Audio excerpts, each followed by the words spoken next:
Hey, good evening, and welcome to another episode of Never Say Die.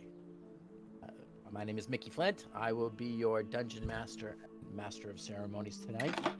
And as always, I am joined by three adventurous types looking to ru- make some noise in the continent of Wilgamont. Say hi, you guys, because I'm apparently Hello. Hello, Hello. everyone. Happy Hello, Thursday. hello. Friday I Junior. guess everyone having a good week. Baby Friday. And everyone is rested up and ready to cause some trouble. I mean, I got us arrested last time, so it can't be much worse. It is true that, well, it can always get worse. So Dungeons and Adric was on your side. It's fine. Dragons. Very nice. Um, any announcements to make tonight? Anybody have anything they'd like to um, say to anyone? Now's the time before we jump in. Oh, okay. Just I'm thought gonna I'd wear glasses for a little bit. sometimes likes to give a shout out, I'd like to thank #Arena once again for hosting us and Yes, putting us thank you, out there hashtag. for everyone. Yes.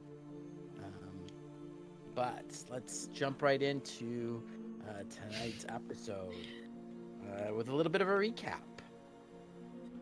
You find yourself once again now in Talisdan, and things are a little bit different than you had led to believe when you got there. You made a deal to try to help Yarga Ross, the dagger of the Order of the Sable Daggers, to recoup her, recover her lost prisoner who had been broken out skin.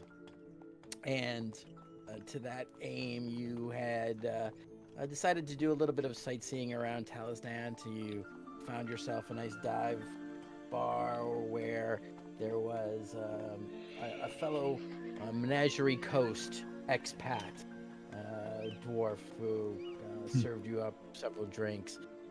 And on your way out of the bar and looking for further revelries, you stumbled upon a man and a younger dragonborn, ravenite pair being shaken down in an alley, and stepping in like the heroic folks that you were, broke up that incident and left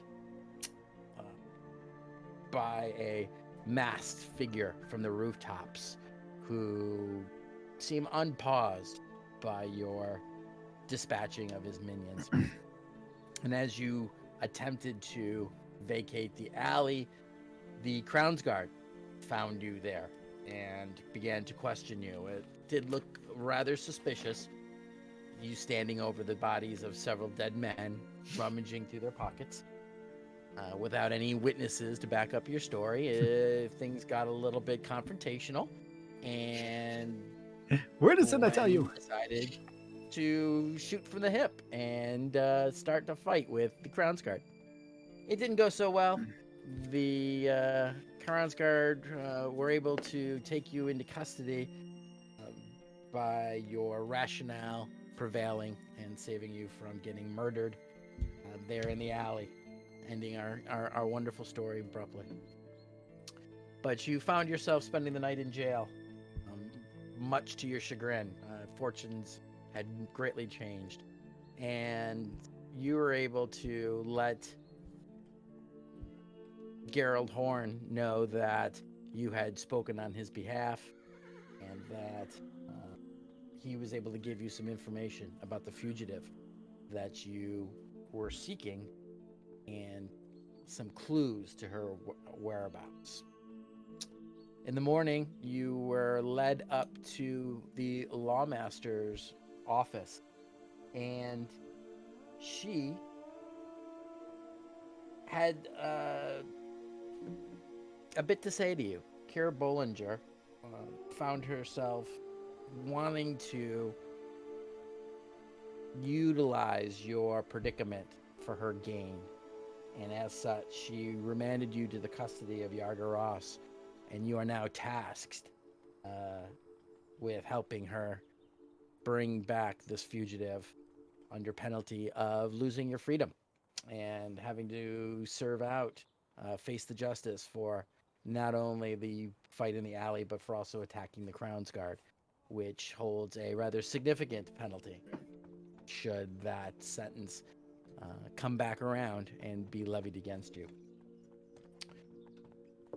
You put your heads together and got a sense of the fact that Sken is a bit of a notorious brawler, and Mrs. Abris is known for her appearances in fighting pits from here to points across the Empire as far away as Zadash, where the Sable daggers had, in fact, recovered her originally. So as such, you asked around and were given the hint that there might be such a questionably legal place of entertainment in town, and to inquire at the Black Dragon Inn. And as you made your way through the part of town that was a little bit more established, a little bit more of that, the feel of the architecture of the Empire, you came across a building that could have been found in much grander cities of Zadash or Felderwin, and looked a little bit out of place here. But you, as you entered in, you found yourself in a beautifully appropriated common room, tables with tablecloths on them in some places, dining areas set up almost like a restaurant, as well as areas for quiet conversation with plush overstuffed chairs. Everything of a sense of a level of sophistication that you have yet to see in this edge of the Empire, bordering the Kryn dynasty, the Ashkeeper. In what a town that you thought was no more than a glorified refugee camp. As you guys approached or entered through the main doors and were taking in this scene about you, you were spotted by and approached by a very striking figure, a dragonborn with blue scales glistening in the candlelight and the candelabras, chandeliers on the ceiling. She just begins to walk towards you in a very sensual kind of movement. Her long velvet dress of green, high-cut leg, giving you just a sense of sophistication and charm. You do notice immediately, though, as she comes closer, the swish of her tail as it follows behind her, something that you haven't seen on any of the other Dragonborn in the city so far, that she is indeed one of the dragon blood. Gold bands glisten in the light that wrap around her tail, and ornamentation, very much calling a sense of sophistication and wealth about this individual. And as she walks up to you, she says, "Do you welcome, my friends, to the Black Dragon Inn? I'm your host. What may I do for such a hale group of hearty adventure such as yourself?"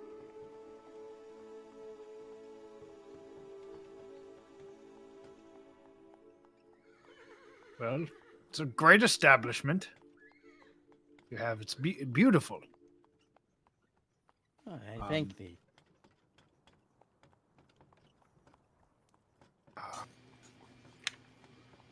Your name?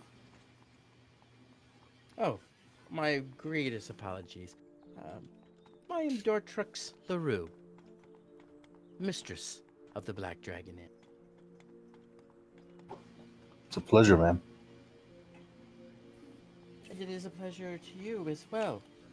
We do not get many of your kind here at the edge of the Empire. But I am honored to welcome so noble a turtle into our midst. Clem's gonna stand a little taller. And she Well, looks thank at you. you, and she gives you a very formal kind of two-handed bow. And she says to you, without breaking your eye contact, "May your ancestors ever walk your path with you and be your guide." A big smile and the look to Adric. I like this place. Giving you the formal greeting of your people. A lot of respect. Uneducated. What kind of amenities can we take part in here at the Black Dragon Inn? Oh, we cater to many of the discerning tastes of our patrons. Fine food, good drink, entertainment as well. Although it is quite early in the morning, we don't have a large crowd gathered, but there is still a few, as you see, who are come in for a breakfast repast or maybe a bit of spirits to start their day. When you say entertainment, what kind of show are we talking about? Well, we have all kinds of entertainment. Many of a bard is known to frequent our establishment. Okay. Is there anything more of the physical variety? You got a one-track mind, eh? We don't. I'm onto something, Clem. Is it some kind of carnal pleasure that you are looking for, Master Dwarf? More of the brutish type, if I must. The brutish carnal pleasures. It's a dwarf. Behind you, Yarga just kind of puts her one hand over her face and starts to shake her head just a little bit, clearly not liking where this direction of this conversation is going. Well, please, why don't I get you a seat and some libation, and we can discuss more out of the front of the doorway, shall we? It's probably for the yes. best.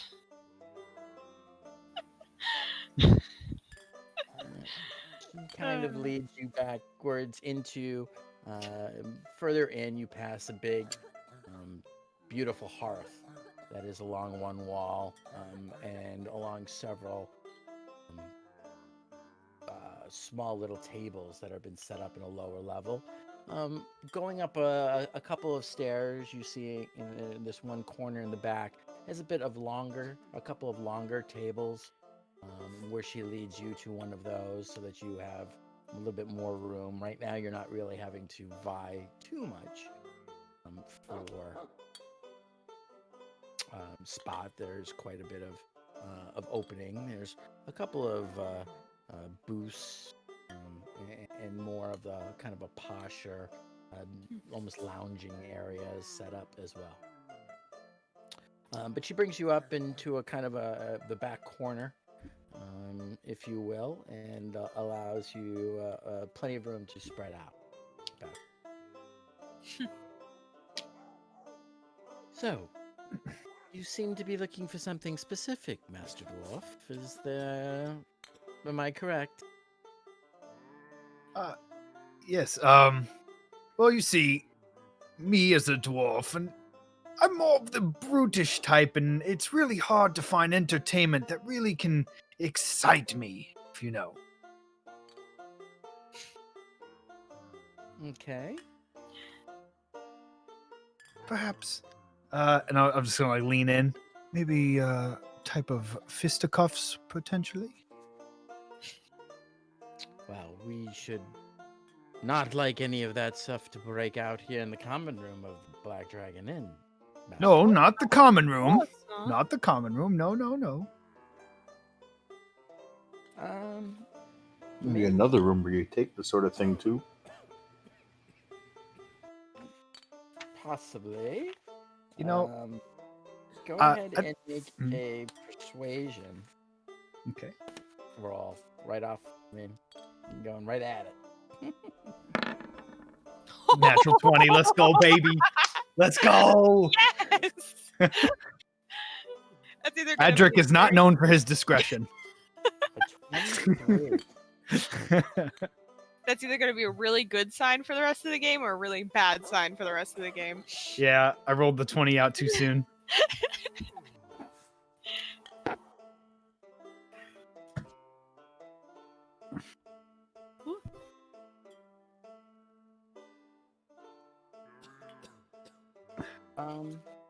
She looks at you a little bit slyly and says to you, well, we're trying to be on the par of other larger cities of the Empire.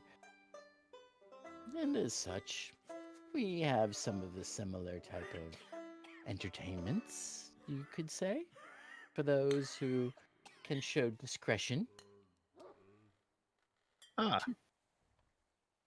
I believe I could, and perhaps, and this is me talking. I'm noticing a theme here, guys. I'm gonna take a gold coin and slide it across the table and be like, I'm very discreet. I'm gonna laugh.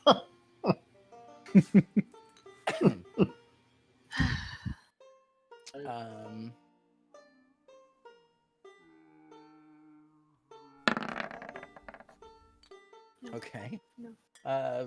She kind of gives you a kind of a half grin on the side of her face. As she does so, it's a little disconcerting because as you you can see the row of sharp teeth as she, what appears, would be kind of a coy smile in somebody else. It's hard to miss her dragon lineage as she does so, even with all of the jewels and the makeup kind of adorning her scales to make them glow in the light. Well, I'm certain that we can find you some type of entertainment. Yes. But in the meantime, may I get you something to drink, something to eat, some kind of refreshment? Breakfast would be wonderful. Better than Like moldy what's bread. that? I could oblige to that and a pint of your finest ale or grog. We have. Do you have any fruit juices? Why, yes, as a matter of fact, we do. We have many of our dwarvish customer who enjoy it with their dwarvish spirits. I'll have a Would you fruit have- juice. Would you like the fermented or the unfermented juice? I would love the fermented, please. Unfermented for me. I'll take a fermented as well. So an ale and 3 juices. I'll be right back with your breakfasts as well. The traditional, the coastal breakfast for you, Master Turtle. Sounds fantastic. She moves off, and as she walks away from your table, she motions over, and one of the servers that you had seen, who is, one of these crisp white apron wearing servers, hustles right over to her, and she gives the order, and you assume, and she scurries off. Excuse me.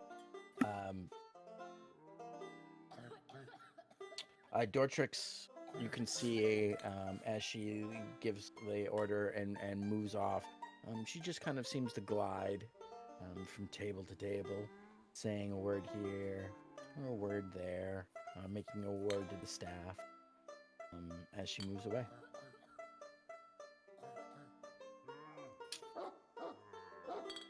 Awesome. That was You went Alright. right for it, huh, Edric? Well, decided let's get this information. I feel like I've been trying to do a certain thing, and everybody I don't know how to speak to people in this town. So Did they have a It fighting has pit been. here? It's been quite difficult. we just It got kind out of jail. shows, Yarga says. We just got out of jail. All right, it changes a man. I've done a lot of bad things, but I've never been in a cell, and I'm not going back. Well, a bit of discretion may be in order here.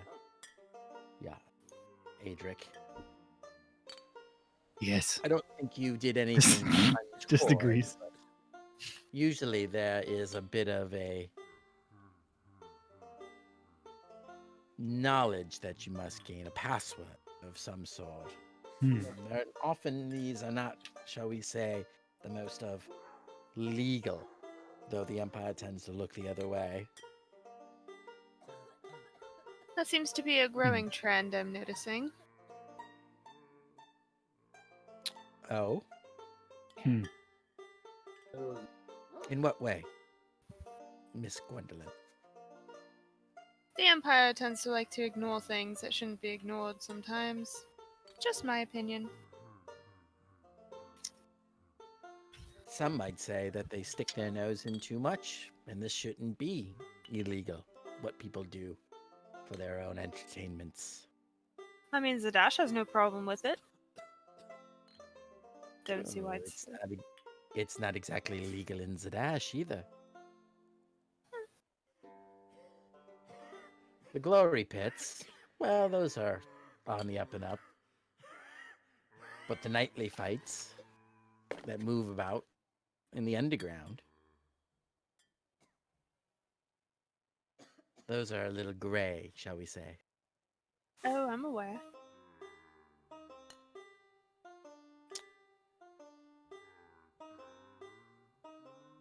So, as you're waiting, you guys doing anything? Can I maybe Well, Go ahead. Go ahead. You go right ahead. No, go ahead. I was just not really going to do something. I was planning on telling a story of the fighting pit I came across in Port Zune, but I'll just tell that story. Go ahead. What were you going to say? Oh, I want to just kind of look around and see if I can find like any sort of like sign or anything scratched on the walls, or someone that looks. Give a general perception. No one's That's actually persuasion. looked Where am I? around yet. All right, come on. Oh, that was almost a 1. It's a 10. Still not great, but it was almost a 1.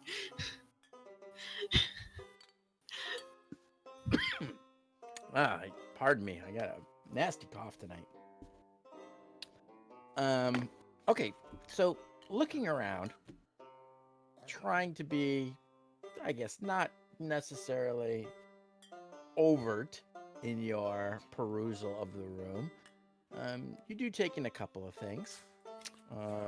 You notice that there are probably about 6 other customers in the common room at this point. There are 2 what looks to be not so much merchant class, but more guild member level folks. And they're actually sitting up at the highly polished bar area, sharing a plate of something and talking in low murmurs to each other. There's another table at the far corner over by the hearth that currently has a gnome and a halfling, and they appear to be in discussion. You get the sense, even from this distance, from what you can see, that they're haggling over something. There is one standout. There is a very clearly an elf in kind of formal robes. Um, he is sitting, or she. It's almost impossible. It's impossible to tell the sex of this, or if they in fact have one, knowing that elves oftentimes are fluid in their genders.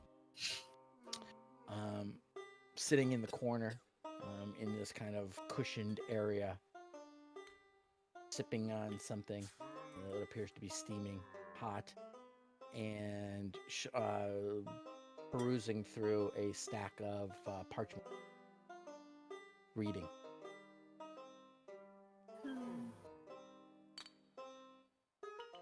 Can As I? far as any signage, you don't see any like pub signs or daily specials. It's not that type of establishment at all.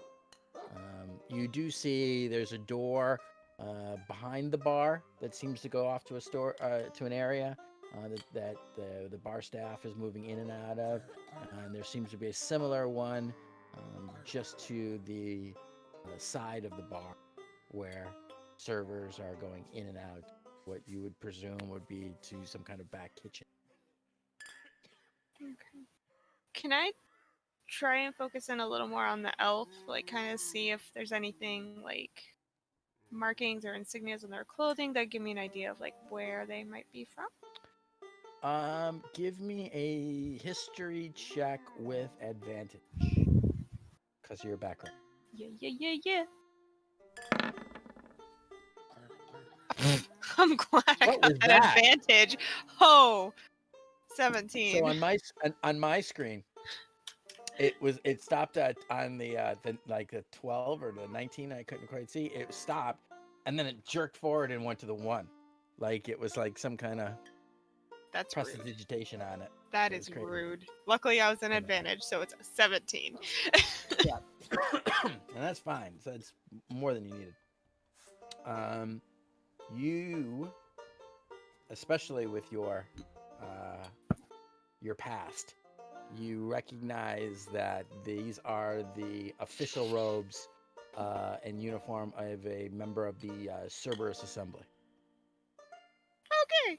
I'm gonna slink into my seat a little bit more.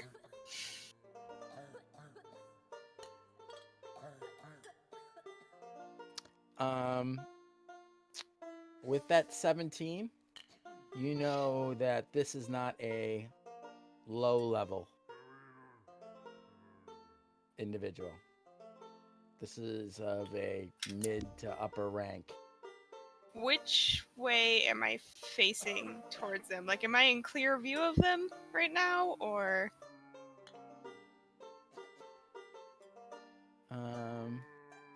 How about I just show you? That works.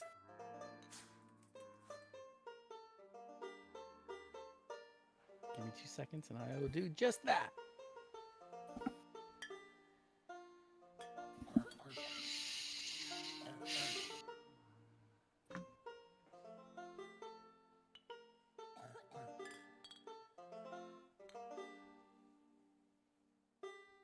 All right. So where you got situated, you're in the pretty much in the corner of the bar, far corner. And where are they? Apologies. The elf in question is Oh, I sitting. can't see that. Okay. Well, you can kind of see around the corner. Oh, is that little blue red? Yeah. Okay. I'm just gonna kind of slink in my seat a little bit, look a little less assuming. Try and look as unassuming as possible. Ah! Okay. What just happened? Sorry, I moved you. Oh, I thought I was on the inside. Oh no. Ah! Oh my gosh. Hey, man. I don't know what's going on with Roll 20 right now. It's not Going playing nice. nuts. Okay. That way, that's so you can see. You would add it Oh. to see. I mean, that's fine. I wouldn't mind not seeing that person in particular. Ooh. Alrighty. Oh no. Okay.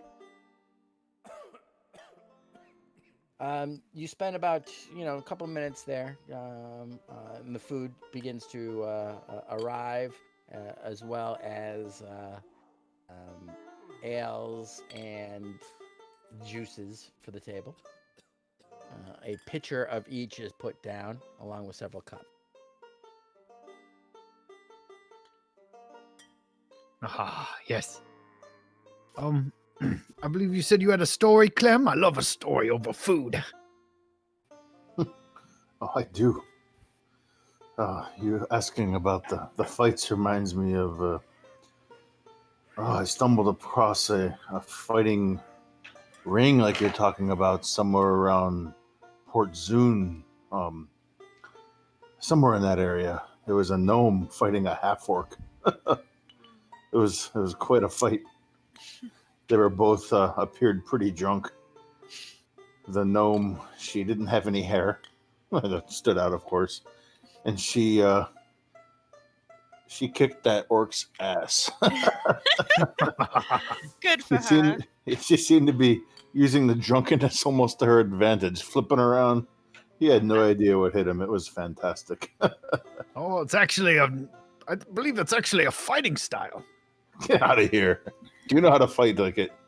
We had a couple on the ship that used to fight that way. They couldn't fight unless they were drunk. How unfortunate. You seem to fight good when you're drunk. Oh my gosh. I can I say I cheer- learned a cheers thing you. or two. That's fantastic. Hmm.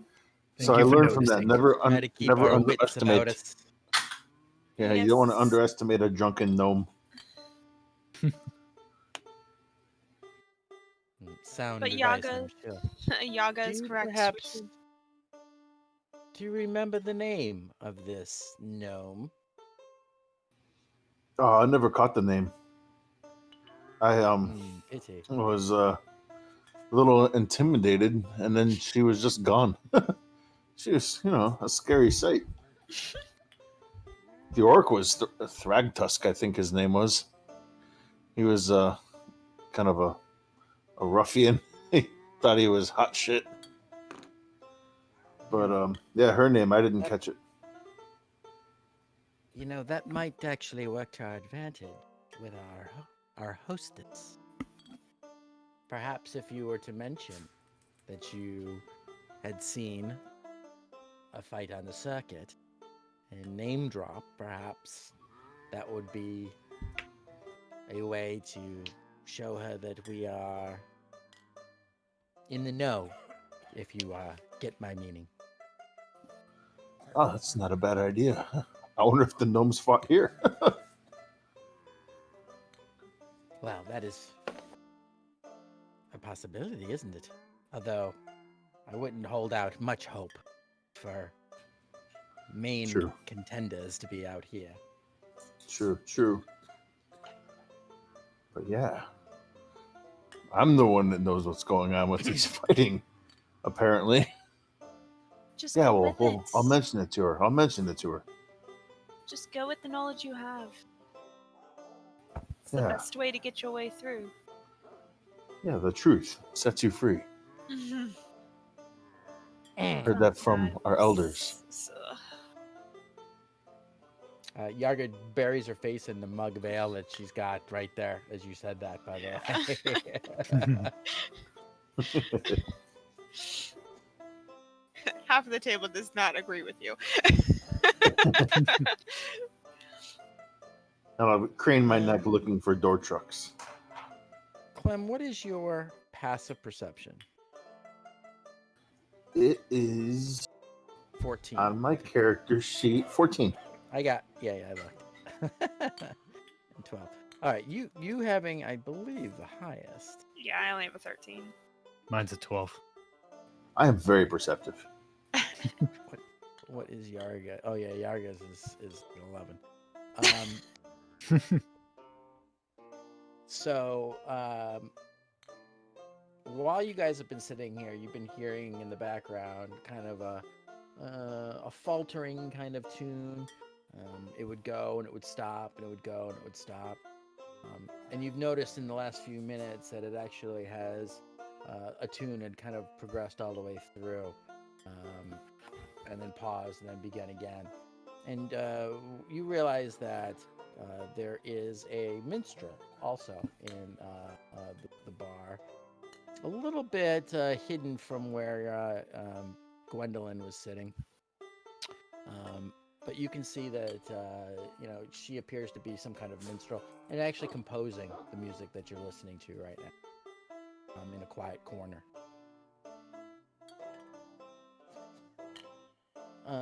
Okay, and so as you're doing that, you're finishing up. Yes, you do see your hostess, Dortrix LaRue, slinking about the room again, making her way around and making sure everything is proper. I'll motion her over. She sees you and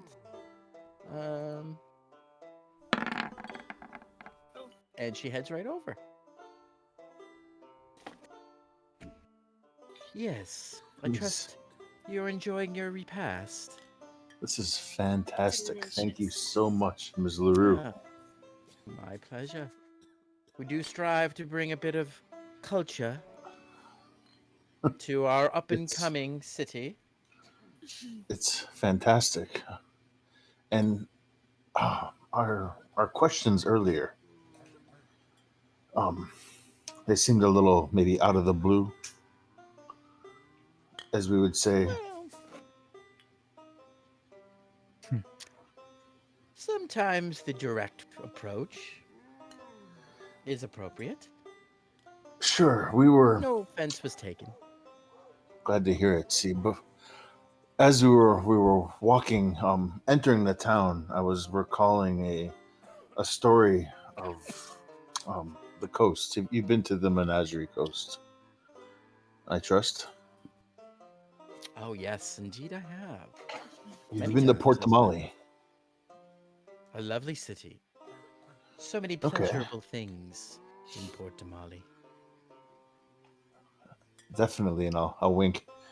And I was in Port Damali, and I was a bit younger, and I'm pretty young as it is. But when I was younger, and I was telling him a story of a sanction that maybe a fight that I saw at a bar, an inn, something, and it was Thragtusk, a half orc, getting his half orc ass handed to him Oh, by a little my. gnome, a little gnome.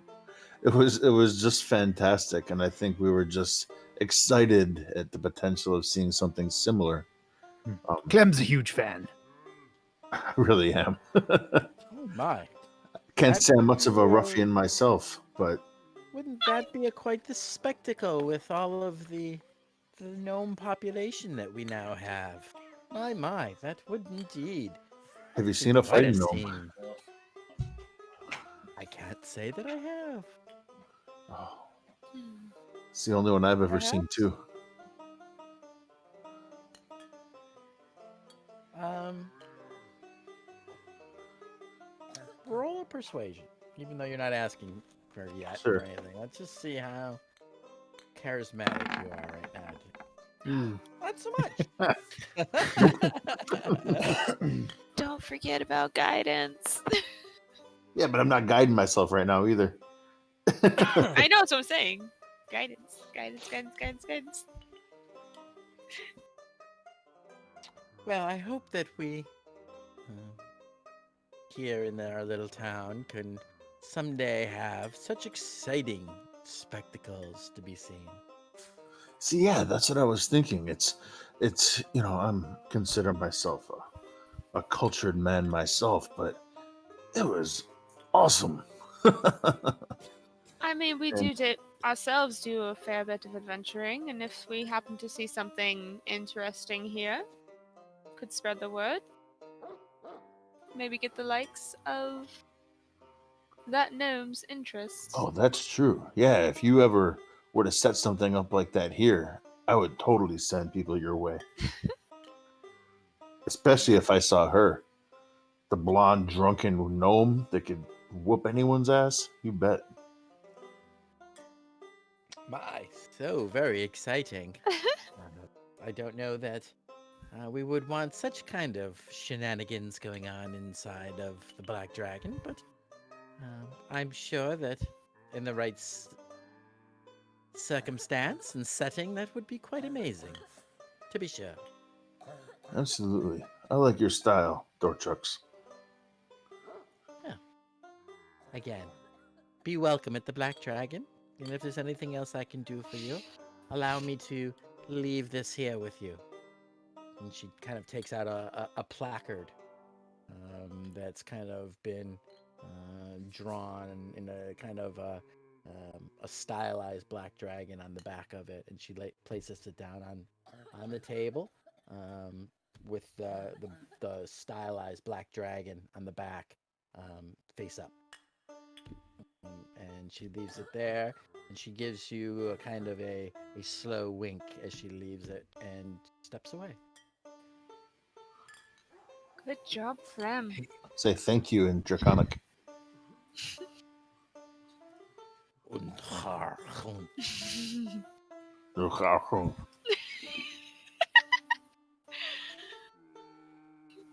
I'm like, oh, nice, a souvenir. Darling, I think that's the key to what we're looking for. Oh, I thought it was the bill. The what? Look at it. What is it? Gonna look. Yeah. Yes, you pick it up. I don't know what languages you speak. I speak Common, Draconic, Elvish, Goblin, Primordial, and Thieves' Cant. What? I'm a smarty pants. Being that you immediately recognize the Draconic script, and it simply says on it, "Fang, Claw, and Glory." What, that worked?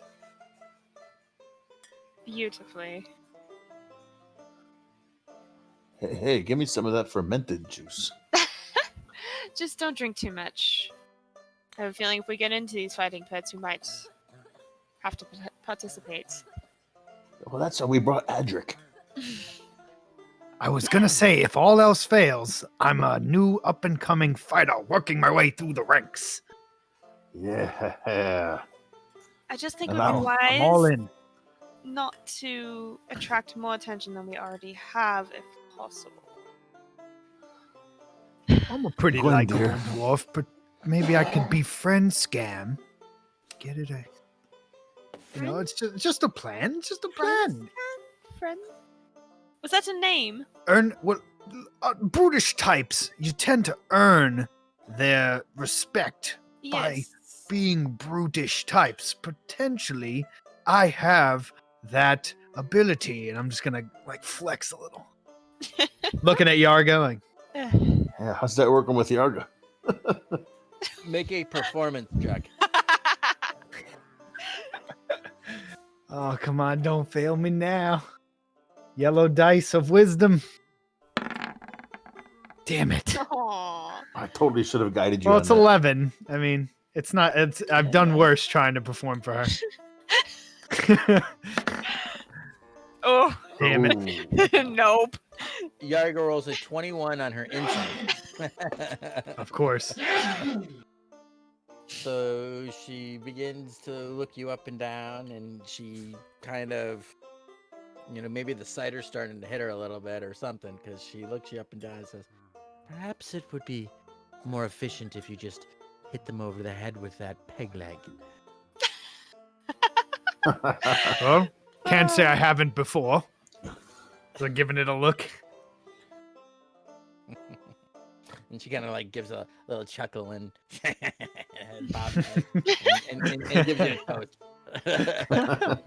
She clearly she liked that response, actually.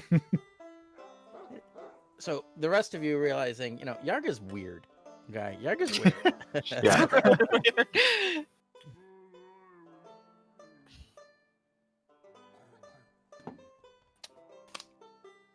You guys spend about 4 or 5 minutes at being just kind of finishing up your breakfast and whatnot at the table there. And your server comes back, and I trust that everything was to your liking. It was lovely, thank you. Aye. Most excellent. Speaking with Miss LaRue, she'd asked me to come over and let you know that entertainment of the type that you seek is not held in the common room. However, if you know the correct usage and words to say to the right people, I can show you the way.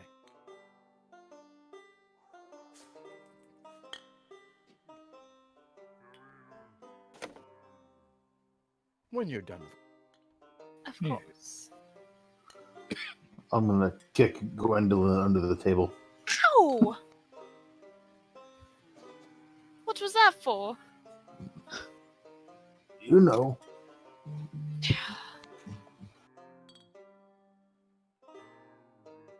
Can't think of a way to work it. Well, very good. You let me know when you are all finished. Of course. And it'll be 2 gold for the meal and drink. I'll take 2 gold out and hand it to him. And I'm gonna hand him an extra silver and be like, for Fang, Claw, and Glory. Go ahead. Very good. Thank you. He looks quizzically at you, but very glad to have the silver, which seems to disappear almost by magic.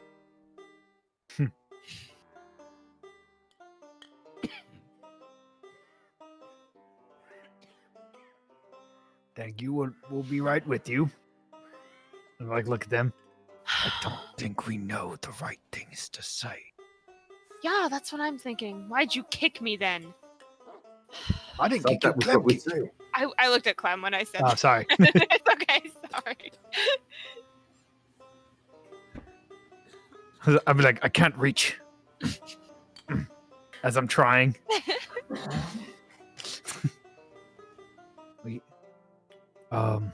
Well, we do. I like your idea there for Fang, Claw, and Glory, like it says on the plaque. It's just a matter of, do we say it to the right person? I mean, we could take our chances. He pretty much asked for the password right there. Yes, and apparently we don't know it yet. Can I look at the placard and see if there's anything else written on it? No, that is the only thing, and That's the only it's and it's done in such a way that the draconic script, which is very unique and hard to miss, is kind of worked into the pattern on the back. If you didn't know that, if you didn't speak draconic, you could easily miss it as just a kind of a general design on the back of the piece. Did I maybe need to say it in Draconic?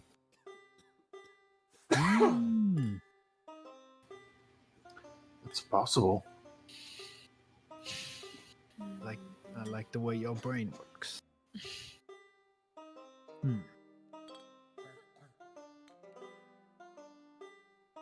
Perhaps he's not the one that we should be saying That's also what I'm thinking.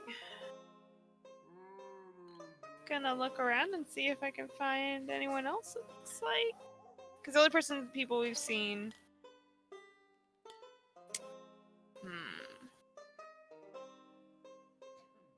So we've got guild merchants, gnome and halfling, an elf, There's a and minstrel. Madame.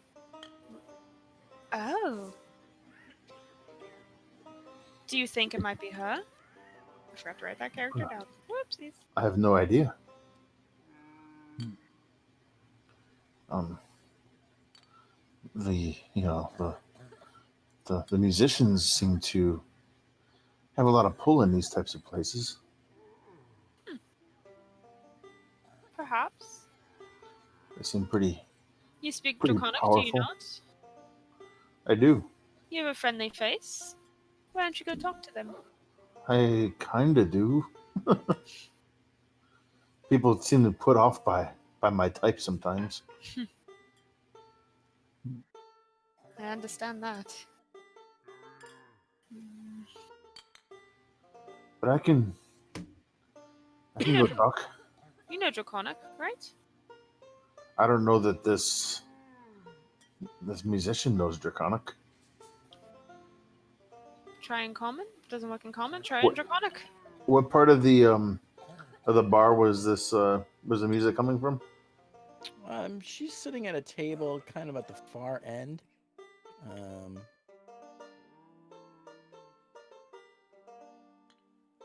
Currently, she's been moving around a little bit.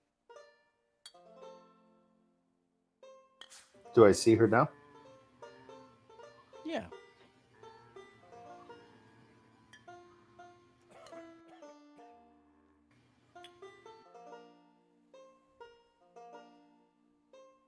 All right. I'm gonna walk over towards that way.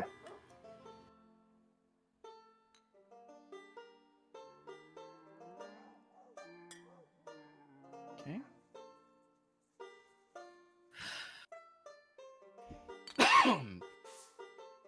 And kind of how you walk up on someone playing an instrument, just kind of admire for a second.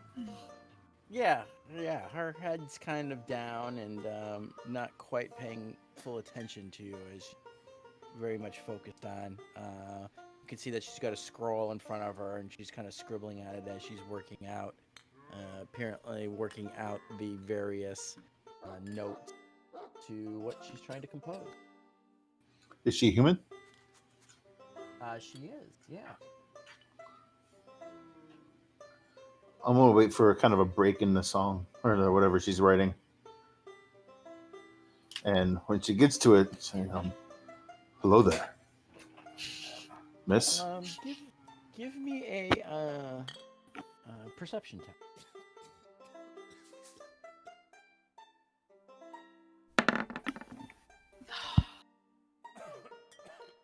Well, she's human. Cool. You definitely know that she is human. She has kind of like strawberry blondish hair to her.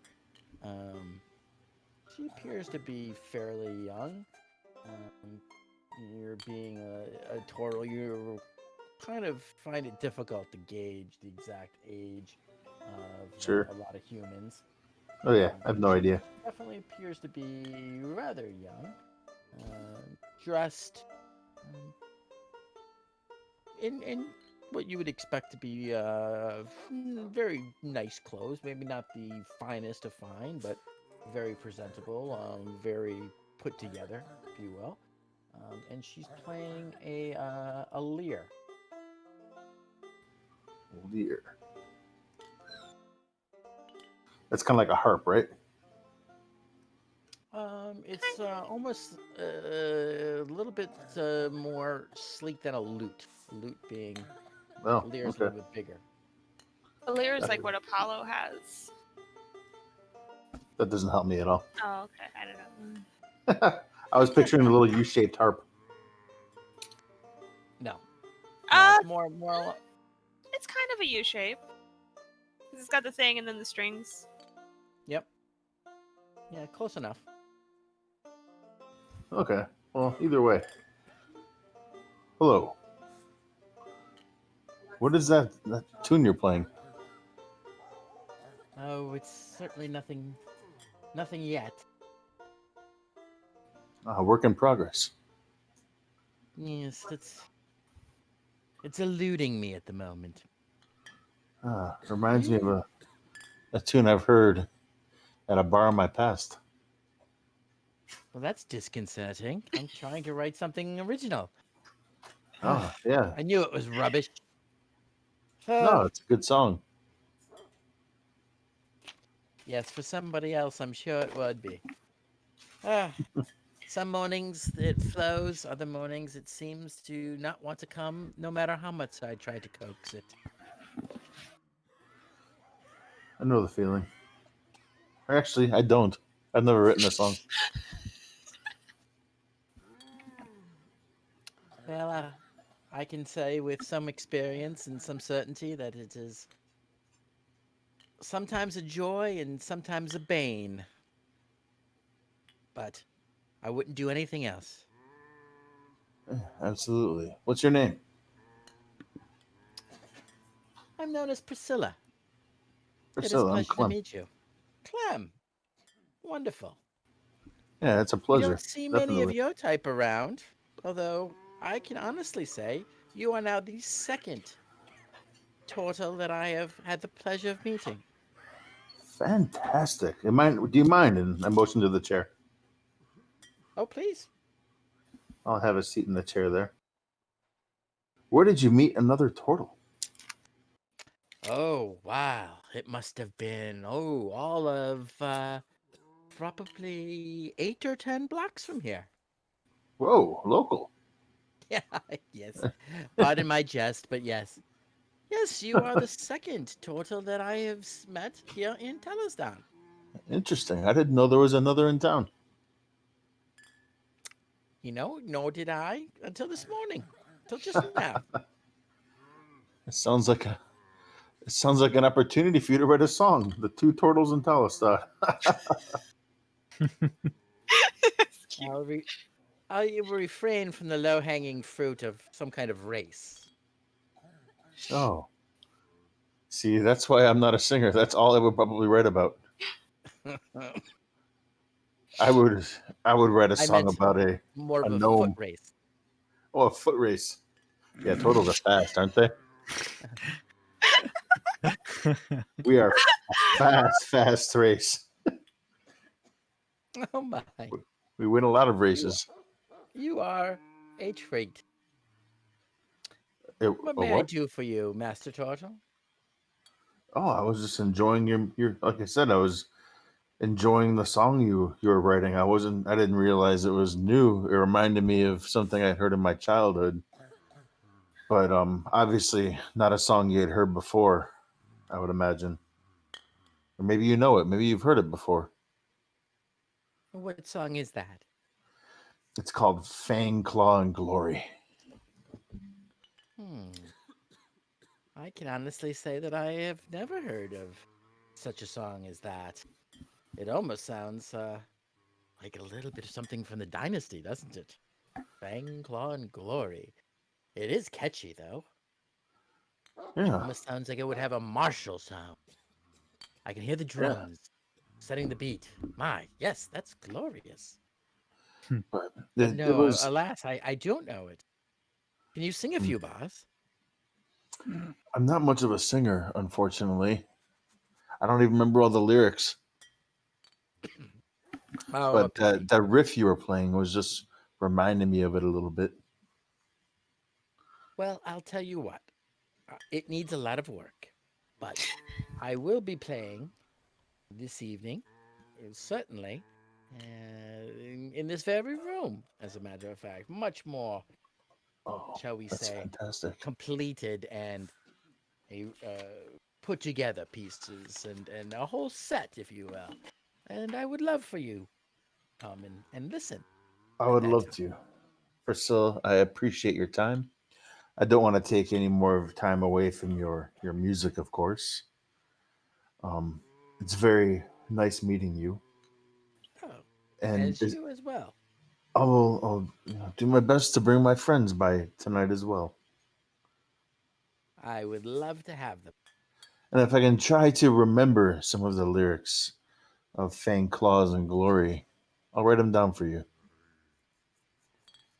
But Marvelous. yeah, well, thank you. I'll do a little bow and awkwardly walk away. As you walk away, she kind of shuffles through her notes that she had been making a little bit, and peers down and begins to once again start to pluck away and pick up working out the tune that she was working on. So, did you get? I think I just gave her the password. I screwed up. Did you say it in Draconic?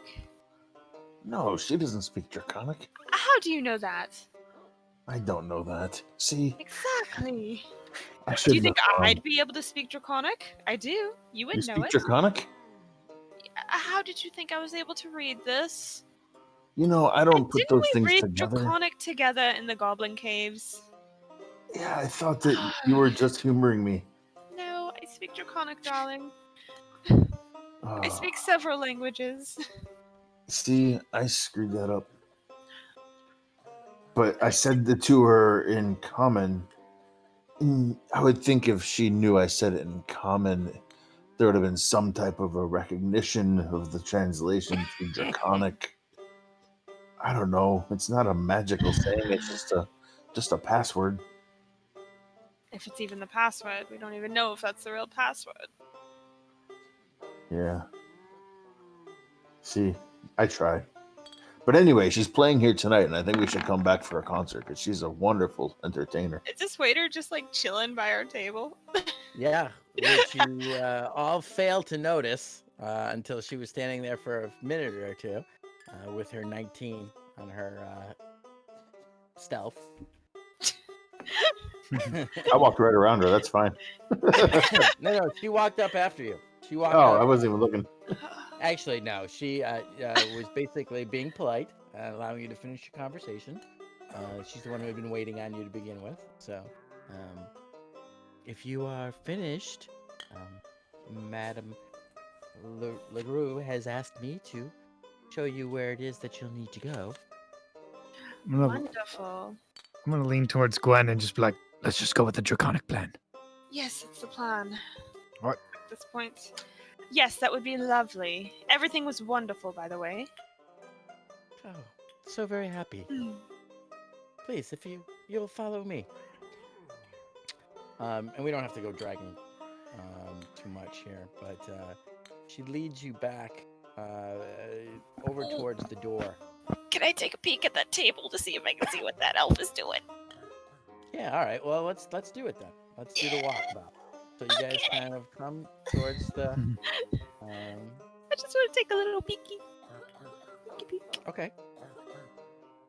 So are you doing it kind of on the down low? Oh yes. All right. So first, roll for me a stealth. Okay. To see how much on the down low you actually make it. Oh yes, yay. Very on 24 on the die makes it very much on the down low. Now give a perception. Not investigation. Well, you're not close enough Okay. to really investigate. It's okay. It's almost a 4. Better than the 4 it almost was.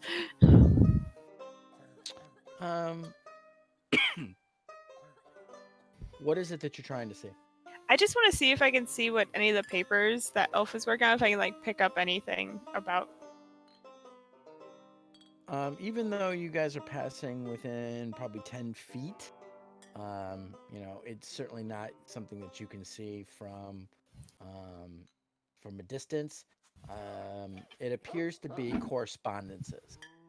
That's probably the most that you can glean. It doesn't look like he's reading a book or doing any kind of studying. They look like a stack of correspondences more than. Okay.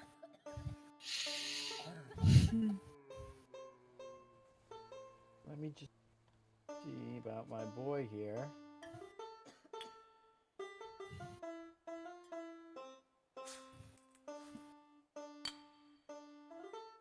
Using lovely D&D Beyond, ladies and gentlemen. Yeah. Yeah. Sam Rigo's going to come on and do a spot like 10 minutes after never. Yeah. It's okay, I'll just cosplay him. I'll be Sam Riegel.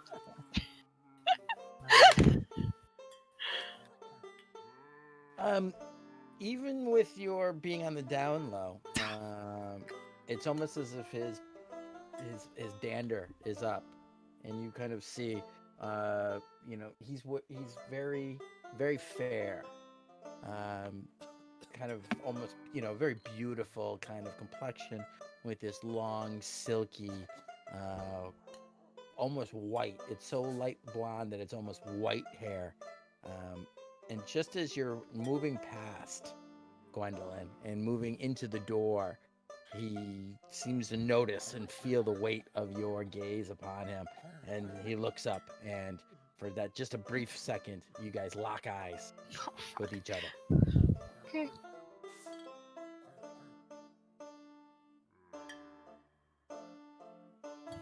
But you continue on. Yes.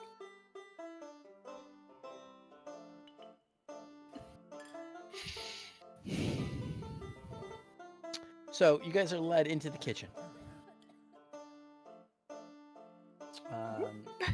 It's a very vibrant kind of room. You're seeing all kinds of baking going on. It appears like they are gearing up for a lot more people than could possibly be needed for what's in that common room. There are all kinds of activities going on, and you are led past the kitchen area and through another door by the server, who indicates that you should go through this door down here. So if I actually this There door it down is. here.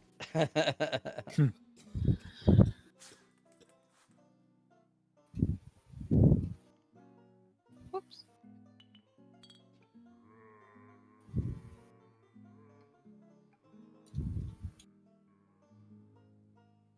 All right, shall we? Yeah, let's do it.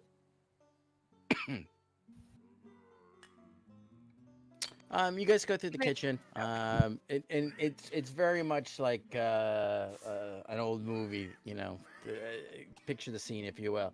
You got cooks around you cooking up, and you guys are led through the back way, very good fellas, like through the back kitchen door, and around, and they're barely the cooks are almost seemingly don't even pay you any mind whatsoever. As you guys are led back, you pass through the kitchen, and you head yourself into what appears to be a storeroom. There's boxes and barrels all about, and you see a stair going down. But in the corner, you see a hulking figure, very large individual, standing in there, kind of lost in the shadows, if you will, at first. And as you guys enter and you hear, I don't think that you're lost then, are you there, kids? But you got something for me. Hand him the placard. And say Fangclaw and Glory and Draconic. With conviction, Gwendolyn. So what you see is what clearly is He's a awesome. kind of green skin hulking figure with sleeves rolled up, and you can so that you can see the tattoos on these massive meaty forearms, wearing a little cap on his head, kind of dressed much more smartly than you would ever expect.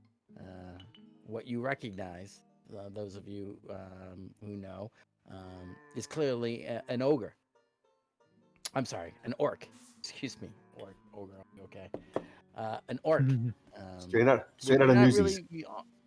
you're not all that familiar just to seeing.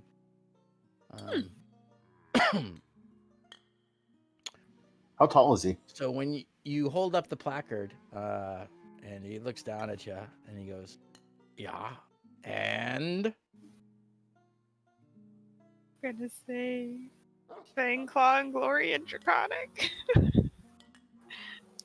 See now there, lass. That's a good girl. Wasn't so tough now, was it? Things have been a little hit or miss lately, so you know how it goes. I see what you did there, girl. Hit or miss. That's funny. That's funny, that is. We don't get a lot of funny around here. You'll fit in just nice. Cute little good girl like you. Yes, indeed. I love your tattoos. Do you now? Yes. And he kind of flexes for you. And like they're like huge. I mean, almost Hulk size. Forearms. I mean, all kinds of real estate on it. Behind you, Adric, you hear Yarga kind of give an appreciative, Kind of like, I have pretty Yeah. big forearms too. You understand that. You understand that. It's after hours, right? Had a feeling. Well, that's very well good. Very well good. Good. The boss is down. If you'd like to go have a look, see, say hello. You do have the card. You know the words. Might not be a bad idea. I wouldn't mind talking. Follow me with then. your boss. Follow me Oh, what then. is your name, by the way, darling? And what was your name?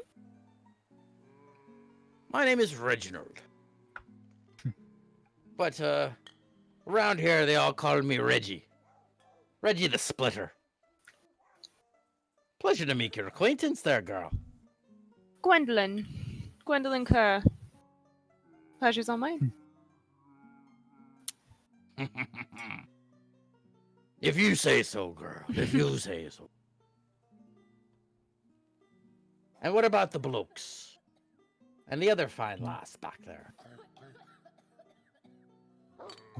I'm Adric. I say Dwarf? Fang, Claw, and Glory in Draconic. Yes. Yes, I did hear you the first time. But good. Good. You know the words. Excellent.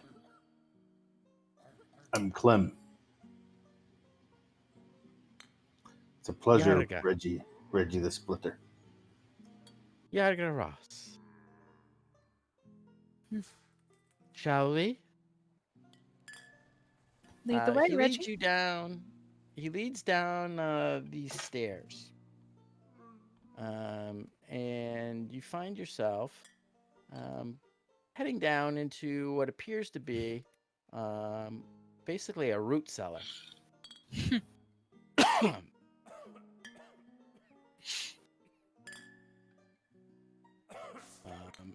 Well, this way now. Step along. You see large kegs of beer, casks of wine, all of the stores that you would expect for an establishment of this size down in this cellar. But he brings you around this way, around the corner. And what you don't expect to see is actually a wide stairs going further down below the cellar. Now, I'm going to send you down the stairs here. Now, my girl Turk, she'll be down there probably as well. She'll greet you. Now, don't get yourself all nervous by my girl Turk. She's a sight, she is, but she's a good girl, she is. She is indeed a fine girl. Yes. So you be nice to my Turk, will you? You promise me, won't you? I promise. And as he does it, he kind of cracks like knuckles the size of like hands. That's fine. See, I knew you were right, proper people, and that we weren't going to have any problems. No problems to be had here? Well, excellent, excellent. Please enjoy and behave yourselves. He steps out of the way. Clem's eating jerky going by, and he just holds the bag out to Reggie as he's walking past him.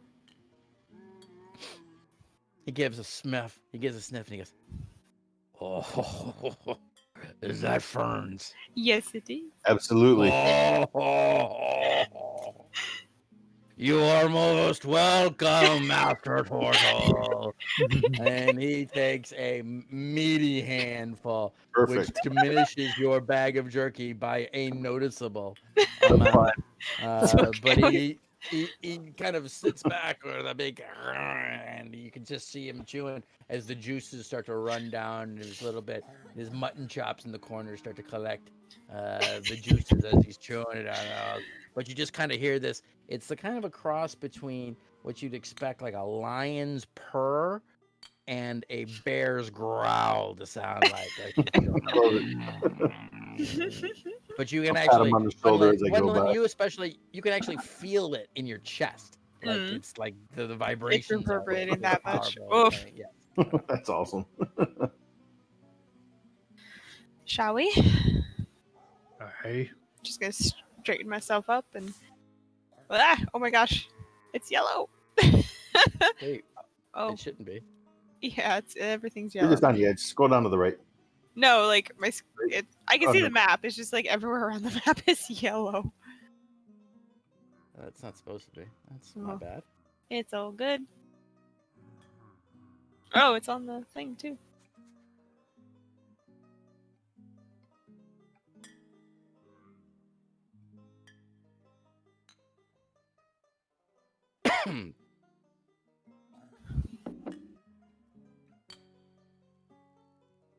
Okay, so as you guys proceed down the stairs, you are met with a rather striking sight. You see at the base what appears to be a large, very, very large individual. You see the big horns coming out of the head of a bovine face. She's wearing, it is clearly a she because of her attributes, you can tell. But it's the very bovine features. She even has the ring in her nose. And you've heard tell, some of you may not have actually ever met one, but you are confronted with a female minotaur who looks up at you. Quick question. Yes? Do they have udders? Are you asking her? No, I'm asking out of the game. Just always been curious about a female minotaur. If they Well, were, you said you could tell. She's wearing this leather kind of cross between a wrap? dress and a harness. Okay. Almost kind of. It's got straps going across it. But so she's not exactly bare chested. You can't see everything. Yeah, sure. She's modest. definitely- Yeah. She's modest. She is modest, but you can clearly see that she is holding what appears to be a double-bladed battle axe in her hand. For some of you, it would be a chore to even lift the thing. She appears to be moving it around as if it was a child's bayonet. You must be Turk. Mm. Mm. Mm. Mm. And she's kind of snorts out. Yeah. Mm-hmm. And you here to see the boss? Yes, we are. Reggie sent us down here. Mm. You're gonna have to. You wait just a minute. Of course. Boss is with someone. Oh. Can we hear voices or anything? Roll a perception test.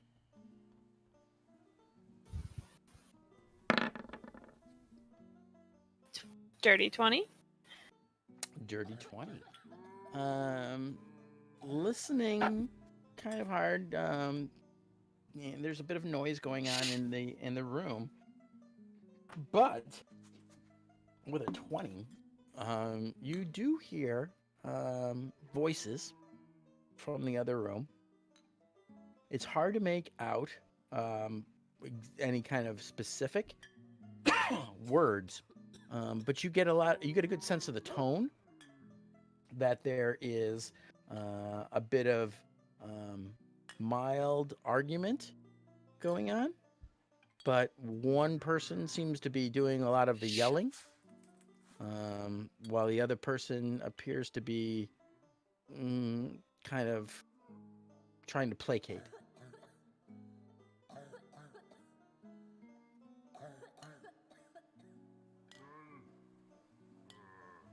Okay.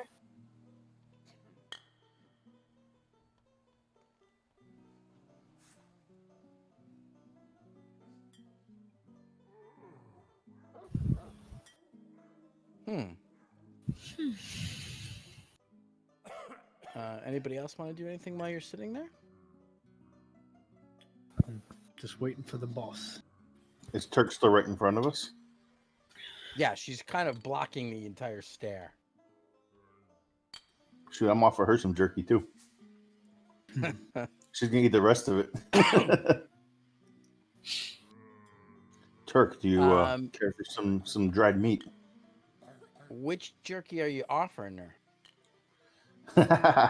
The sheep. Roll a persuasion.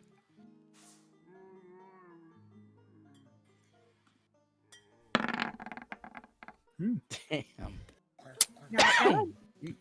You guys are a bunch of persuasive individuals. She looks at it and kind of sniffs at it a little bit. I don't normally partake in flesh. Oh, I understand. That does not smell badly.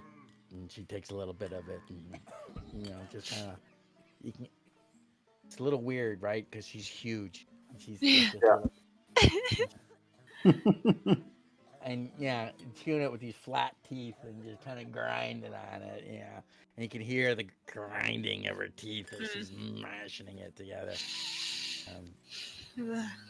You're slightly uncomfortable by the whole thing. What do you prefer to eat, Turk? Lovely greens. Like the greens. Of course. Fruits. Fruits are nice. Do you have fruit? I don't think I do. I can I'll look for someone if I come back. I'll be sure to bring you some. I like making friends over food.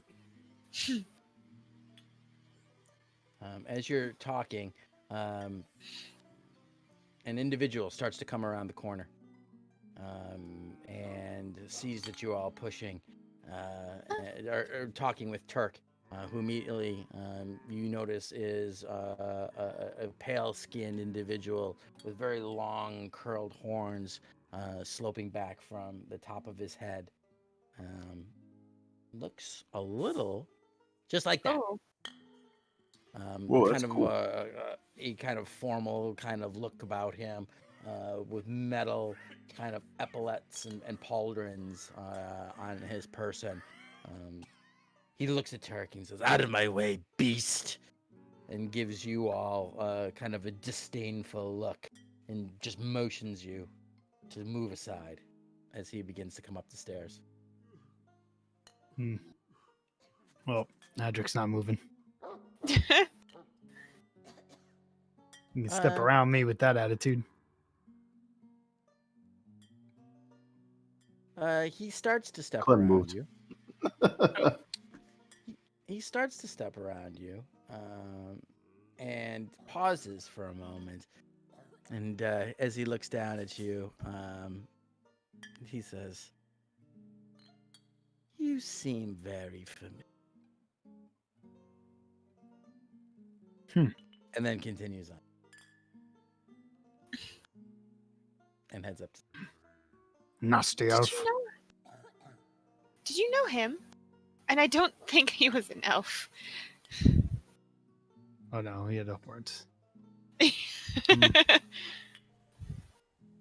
surgical horn placement. No, not that I know of. He knew you. Did Well, I he's get to any remind him. sort of sense from him? Maybe should I roll insight? I'm sure. Yeah. Maybe Well, I got that's some sort of sense from him. 12.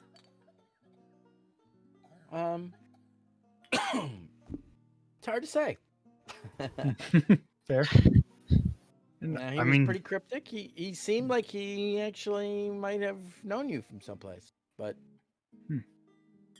you didn't recognize. I mean, he's rather striking. hmm, Ooh, that's not bad. perhaps I ran into him on the sea. Not sure. Seen a lot of faces. Been a lot of places. Could have also been Jack. wasted drunk. Tuck. Send them in, Tuck. Boss. Boss will see you now. Thank you, Tuck. Yes. Thank you for meat, I guess. We'll try and bring fruit time. next time. If I Oh, can find a coconut, I'll get you a coconut. coconut. I like you, Tuttle. I like you very much, Tuttle.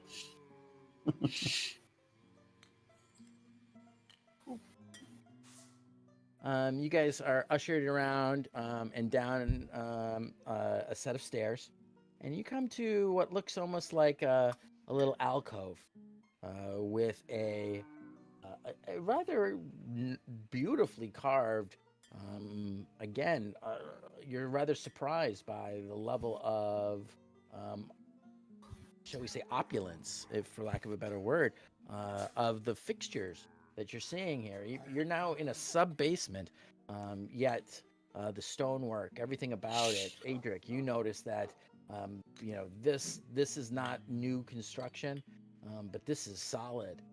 This has been here a while, and done with some mastery that you've noticed as you're walking down into this lower level. And this gorgeous desk and overstuffed chair, and what it appears to almost be like a little receiving area, kind of all speaks to that quite a bit. You see behind the desk, seated, an individual that is a bit of contrast. At once, you notice, it's almost impossible not to notice right away, the scarred features on his face, where it looks as if it was almost dragged, something was dragged across the top of his face, leaving these 3 or 4 lines going across. But clearly a human male of early middle age, perhaps. Very, very well groomed, wearing probably the closest thing to a full nobleman's garb that you would see, down to the necklace of office across his chest, something that you would not expect to see. A very well groomed mustache with an oiled tip, seated behind the desk.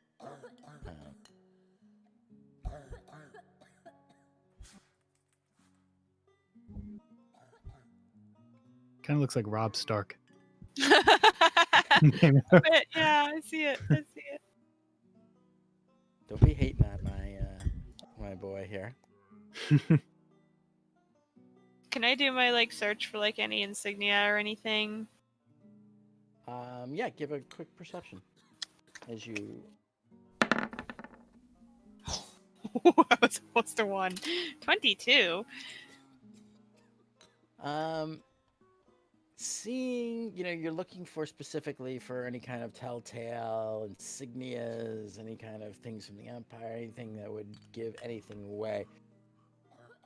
You don't see anything that you'd expect. In fact, looking at his ornamentation, it all appears to be, either you're just completely oblivious to some kind of message that's on there, or it's purposely done so that it doesn't have any kind of affiliation to it. It almost appears that it's a purposeful lack of Okay. any type of insignia or affiliation. Okay. Well, isn't this just the group? What may I do for the likes of you this lovely morning? What did we want to do? Do we want to just be straight blunt honest, or do we want Absolutely. to enter? Are you saying this Something- right in front of him? No, I'm kind of like still at the doorway. Something tells me these people don't, what's the word? Beat around the bush. Yeah, don't bullshit him. Well, Well, do come in. Do come Yes, in. of course, of course. Apologies.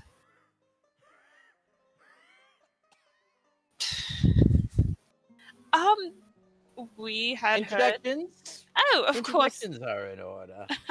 of course. Gwendolyn Kerr, at your service. These are my companions, Clem, Adric, and Yaga Ross. Pleasure to meet you. Yaga Ross. As I live and breathe.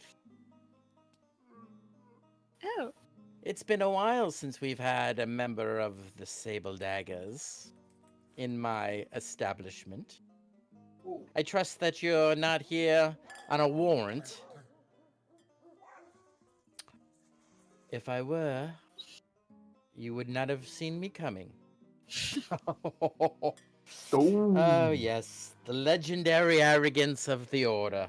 Well, there's no one here for you to be serving warrants to anyway this morning, Miss Ross. But, please, the rest of you, I don't know. Who might you be? Gwendolyn Kerr, Clem, and Adric. Adventurers of sorts, I suppose. Of sorts, yes. Of the sorts that spent the night in the jail, from what I understand. Oh, our reputation precedes us, I see. If you would like to call it as such, but what may I bring? What may I do for you? Why do you visit me so early in the day?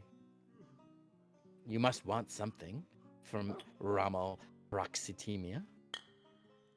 How do you spell that? Rommel Proxitina. Proxitina. Proxitina. Ramal? Yes. Yeah, I got half of it right. Ramo, have you seen the drunken fighting gnome?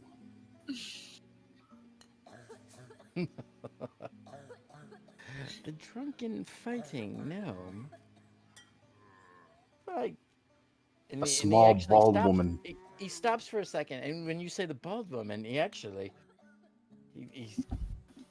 he rocks back a little bit. He goes, and he says, "You know, I've one time did have the pleasure of seeing," and he pauses for a moment.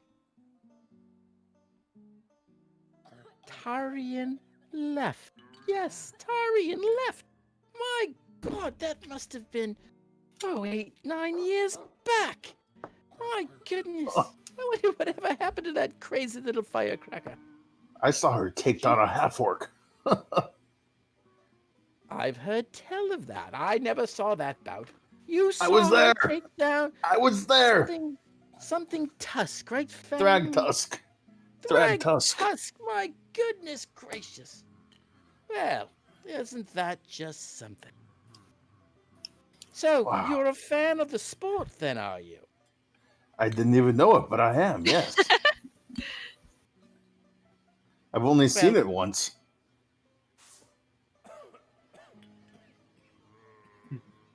Would you like to see it again? Yes. Absolutely. That's all I can think about. I spend many a nights watching the fights in Zadash. I'd like to see how Talonstadt, or in Talonstadt, compares. So you've been to the pits, have you? I visited, yes. Well, I'm proud to say that we are well affiliated with a myriad of different individuals in Zadash. A myriad, you say? Perhaps you've Oh, seen... yes, indeed. Gentlemen all. Hmm. Do I catch this? Like, I know it as me, the player, what he's saying, but does Gwendolyn... Do I have to roll for that? With your back. Yeah, go ahead. It's really freaking low, so I mean, That would be perception? no. Insight? Do history. History. Oh, yeah, that's gonna be fine. Yeah, Ooh. no, I know exactly what he's talking about. Yeah. What's 20 on the die? What was your total? 24. Okay, yeah. No, you know exactly what he's laying down right there. Yarga appears to slowly nod behind you as well. The other two of you probably have absolutely no idea what you're talking about. No, Right not even right thinking over pretending Just like I know. Well, I must admit, I would love to have invited you back, being fans of the sport and coming all the way from our affiliate locations in Sadash. But I've just had some terrible news. The bout that I've had scheduled of many of the competitors apparently wound up dead in an alleyway. So I am, shall we say, without a card for this evening. I'm gonna look straight at Adric. How many short would you say you are? I've known to be in a bout or two. Short. He's good in a tussle. Oh, really? You'd be willing to participate? To perform in the Aye. pit? And I flex Very again. interesting. And he stands up. He finally stands up, and you see that he's wearing, this formal long. It's very, very fitted. It comes all the way down to his knees, and he's just dressed to the till. He is exudes in his dress everything of an aristocrat of the empire that you would expect. It is only belied by this massive scar that's ripped across his face, and a slightly oiliness to his demeanor. If you all pick up are enough perceptive enough to pick up on that. Little finger, but greasier. He comes around the desk and he looks down at you. Well, I see that we'll have to adjust the odds a little bit with your, shall we say, feature there. Ah. It's what brings in the crowds. And I tap it. He's fought with You it before.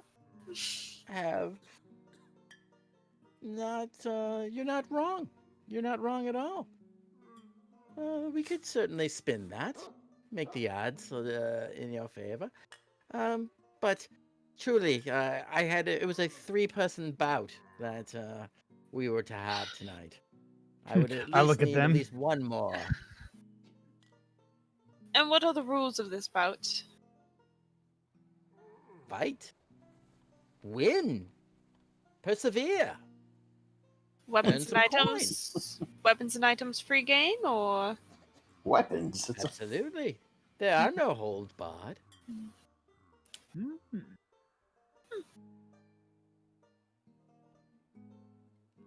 And who's the opponent? Oh, well, that's the surprise. I had a feeling. But it does not go for free, of course.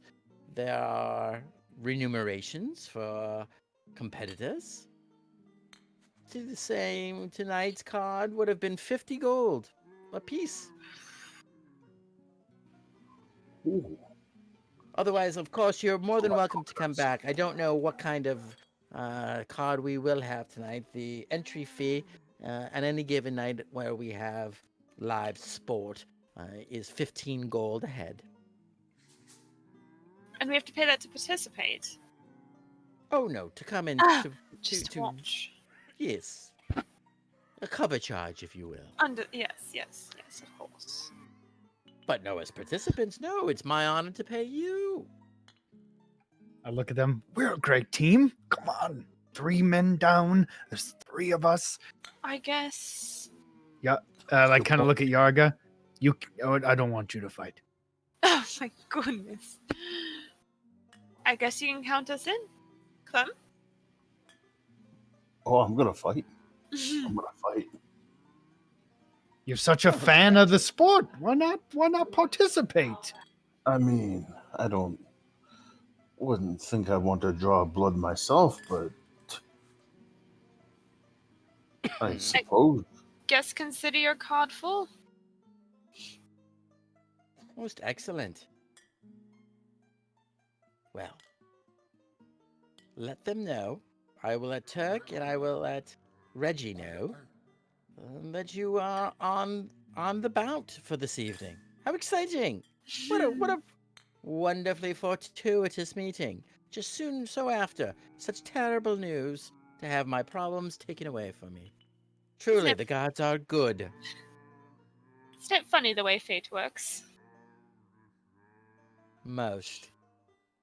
But if you'll excuse me, I would expect to see you tonight then, say 10ish of the bells. We'll be This 50 gold is just the fight? Win or lose? Well, win or lose, yes. I don't know that you'll be able to spend it should you lose. It's to the death then. Oh. Possibly. Oh, whoa. It's up to fates, isn't it? Suppose you're right. Clem pulls his head a little down into his shell. Oof. Well, But I then, thank thee, and Thank I you. shall see thee this eve. see you in the evening. Yarga, always a pleasure to see one of the order leave.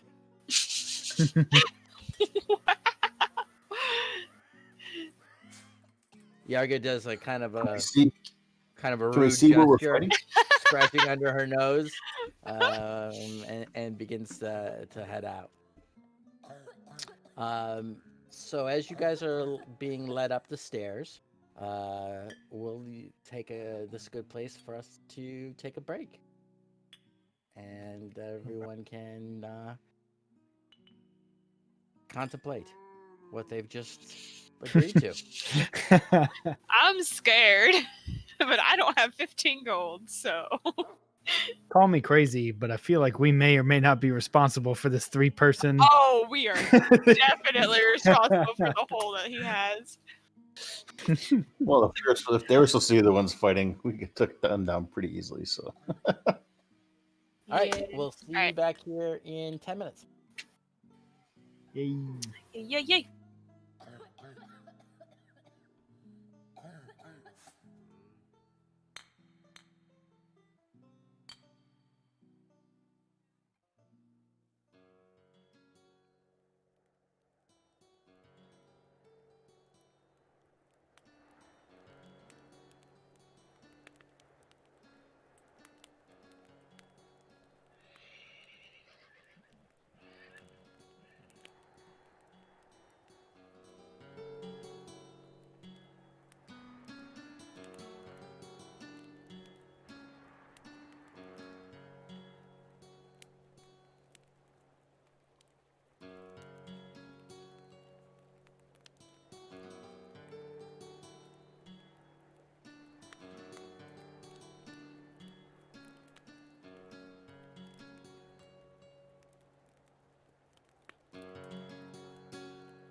Welcome back. Welcome back. Hope everyone got their popcorn and they didn't burn it. Or if they like it that way, they did burn it. So, Who likes you burned make popcorn? you have right? I need an intern. Keep saying that. I need an intern, damn it. Okay, so you guys make your way up from the lower levels. You pass Reggie, your new orcish friend, who's still kind of gnawing on that jerky a little bit, and very pleased about it. Sees you going up, he's like, "Well, thank you again there for Fern's masterful jerky." You bet. He'll be seeing us later tonight. Ooh. Will we now? We're going to be fighting. What was that? Yeah, no. Oh, that's how good lass that you are. And when he smiles at you, it's a little disconcerting because the two tusks kind of really kind of like go up, and the dimples that come in his big giant cheeks, the tusks actually push him up to make it look like he's got dimples, and then it flares his mutton chop beard, kind of flares outward as he does it.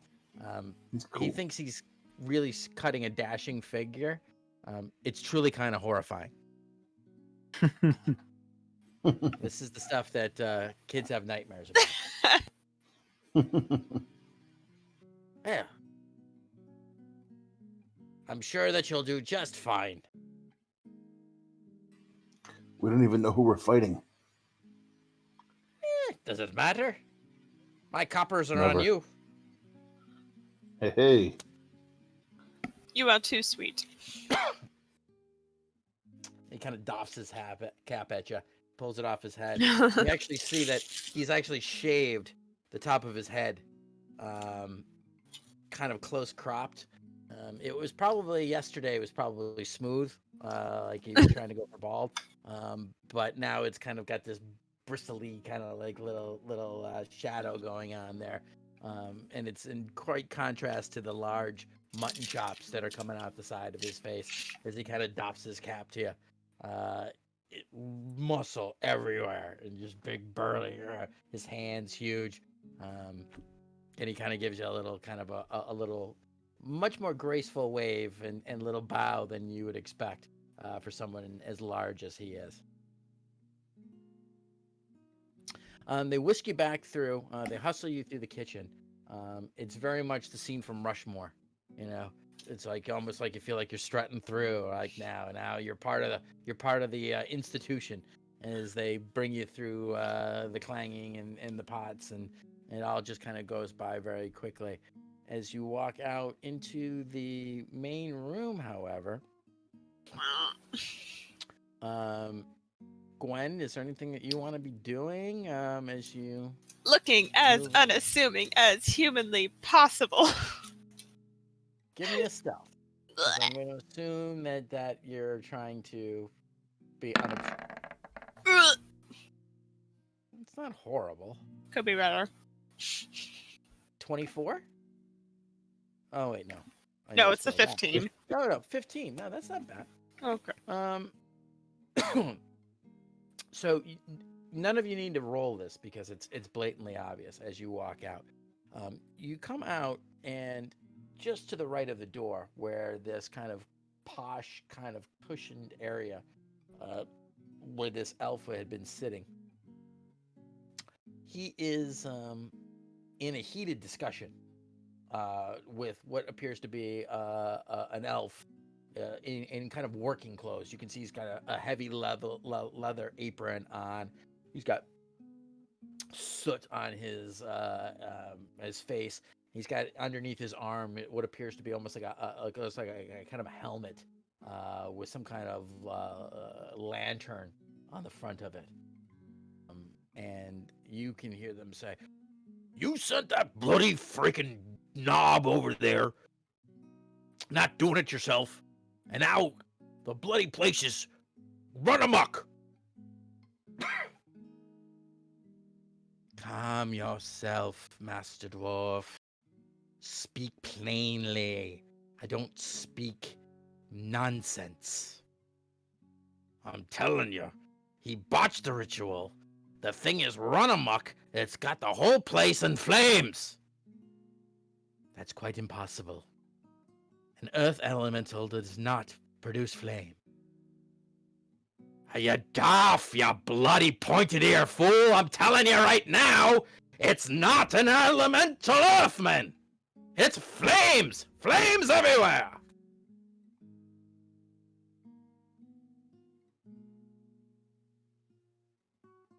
It's pretty much impossible not to hear all that. You're standing right there. Yeah.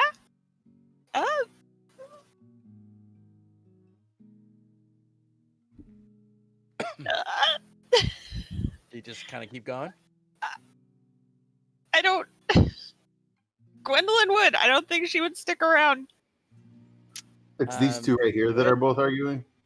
Yeah, and the other three of you are still kind of standing there, kind of open mouthed at a gape. And the elf turns to you and looks at you over and looks at you and says, yeah. Yes. Is there something that you would like to do or say? What's burning?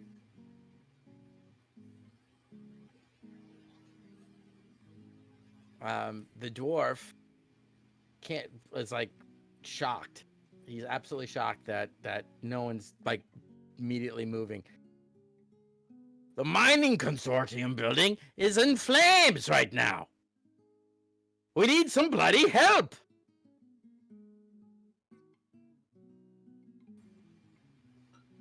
It's here?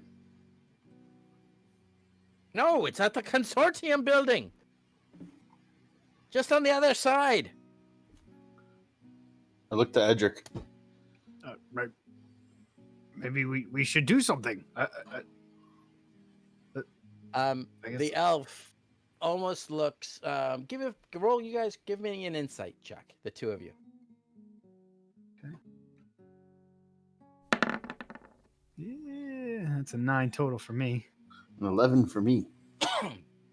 The complexities of elvish,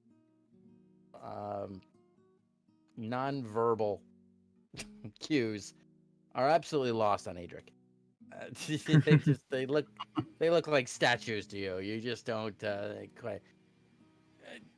Clem, you get just enough of the way that his eyes kind of dart around and take you in, and then kind of look back at the dwarf. That you get a sense that he could care less, and is maybe even amused. Sure. He does though notice that. Does he? Does he notice? Oh no. Yes, he does not notice you at all, sneaking away. At all, Gwendolyn. My one on the die, by the way. He doesn't notice anything. However, Yarga is standing right there. And even passively, he does notice her. Well, Master Dwarf, we have the solution to the problem right here. A member of the Order, the Sable Dagger, the famed solutions to problems. Can we not enlist you, Madam Ross, to fix this problem? The Crown will pay, of course, as they always do. The standard fee.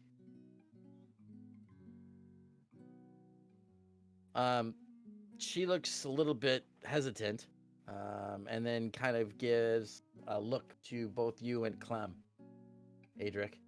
Kind of a questioning look. Well, I think if people need help, we should do it. We're kind of here for you, Mr. Yargo. Dwarf. Total. We're here for you, Yargo. What do you think? Yeah. We're kind of. I know we have more going on, but we maybe should see what's going on. Very well. Master Dwarf, after you. And with that, the dwarf starts to hustle out the door. Come! Muttering under his breath, God damn frickin' the freaking elf. Freaking never trust an elf. Fucking. I'm gonna be like, tell me How about it. close is he when he says never trust an elf at this point? Well, he's just kind of just getting sort of out of earshot, but not quite. Like he's trying to flirt with sort of getting overheard, but not quite confidently saying it to the guy's face. Okay. Would I have heard him? Yeah, you definitely would have heard him. I think most of the people in the room probably heard it. Huh. I Okay, kind what- of. What I was to say, I just kind of want to nudge him and kind of like lean my head back towards Gwen, and they're not all so bad. She has warmed Adric's heart towards elves a little bit. Yay. Well, wait till you see, then you tell me. Come on, we gotta hurry. By the way, Balin's the name. I'm Good to Adric, see ya. Battlehammer clan.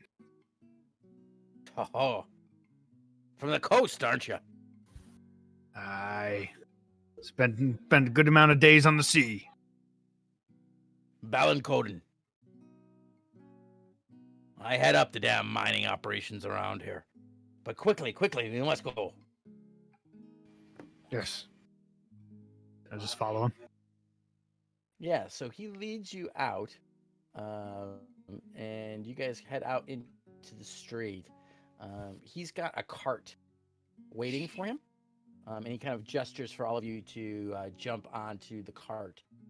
It's got 2 ponies that are pulling it, and a driver waiting for you all to kind How of far are we hasten you going? away. What are we helping? Is that what we're doing? I've taken a contract.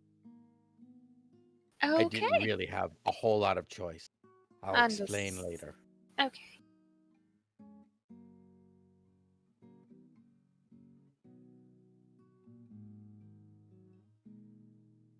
Well, then onward we go.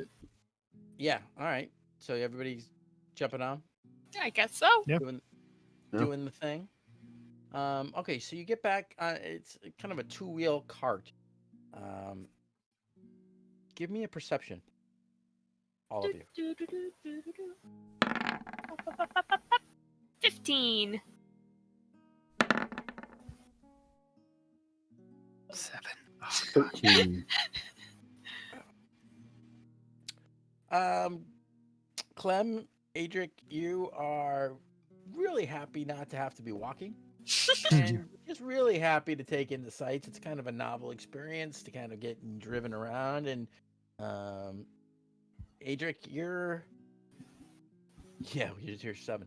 You're kind of just sitting off the back, swinging your one leg back and forth off the back of the cart, while your scrimshawed carved peg sticks out menacingly to anyone who might threaten the back of the cart.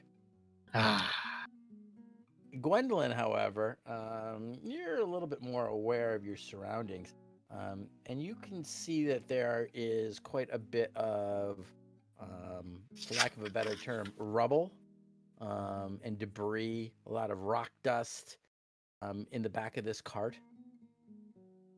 And you get the sense that there was, this is used for hauling. Okay. And you see a few shards of kind of a black, really dark rock or metal ore or something in the corners of the cart. Can I reach it? Yeah, you're sitting basically almost Oh, sitting on okay. top of it. I'm gonna pick up a piece and look at it. I don't know if I'm gonna know what it is, but Give an investigation. 21.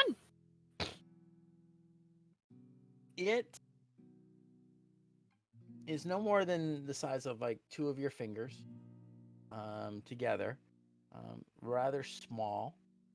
You notice a couple things about it with 20 freaking one.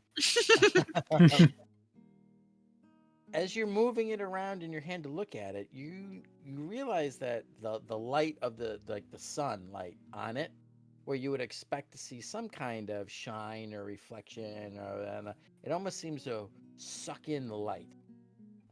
It is beyond matte finish to the point where it almost seems to draw in light, and it makes out seeing any kind of the features on it almost difficult because there's no reflection on the various edges. Even though it's not smooth, it's hard to even see.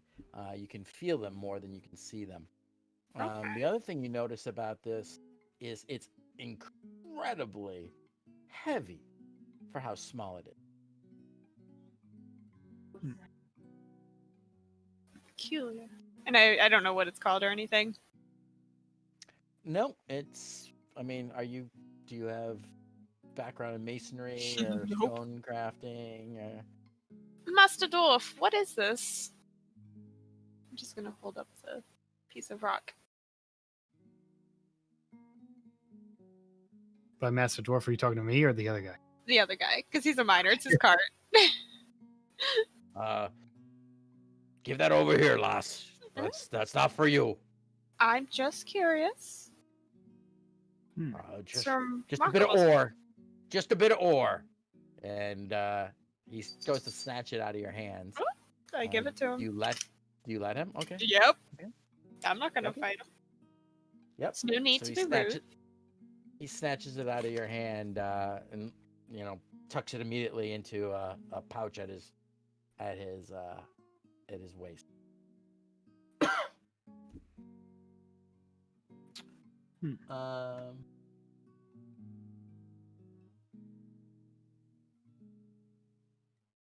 realized we're having that very peaceful kind of Oh yeah. bardy music in the background as you guys are The bards pell-melling follow now us. through. Yeah. Bring out your dad. No, as you guys are pell-melling down now through crowded streets, driving with reckless abandon as you are attempting to get to where it is you're going. He leans over and says, "I sent runners to the damn stockade for the righteous brand to try to come, but it's all on the far side of the town. I thought that pointy-eared bastard, since it was his damn apprentice, his underling, whatever it is that they're called in that assembly, who caused this problem, that he'd come fix it himself, but no, can't be bothered. Too partially comfortable in that damn booth. Piece of shite." Problem, like the fire. I heard you yelling. Aye, he set the bloody whole place on fire. Supposed to make mining easier. Instead, he set the whole place on fire, he did. What did he do? Exactly. He was supposed to be summoning something to help out with the whole mining process. Gonna make it all so easy, so much faster. Bloody deadlines that the Empire's given us, you can't make them.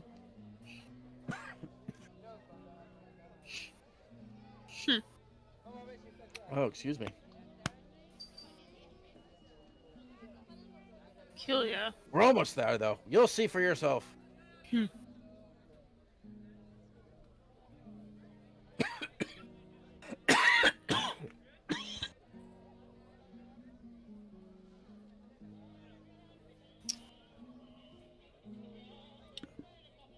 Sorry, guys. Hang on. You're good. Yeah. Sounds like there's a goat singing in the background. Could be.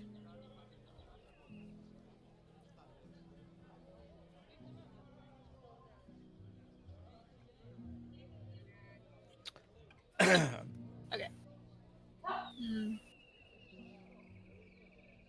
All right. So, you guys pull up. you begin to go through.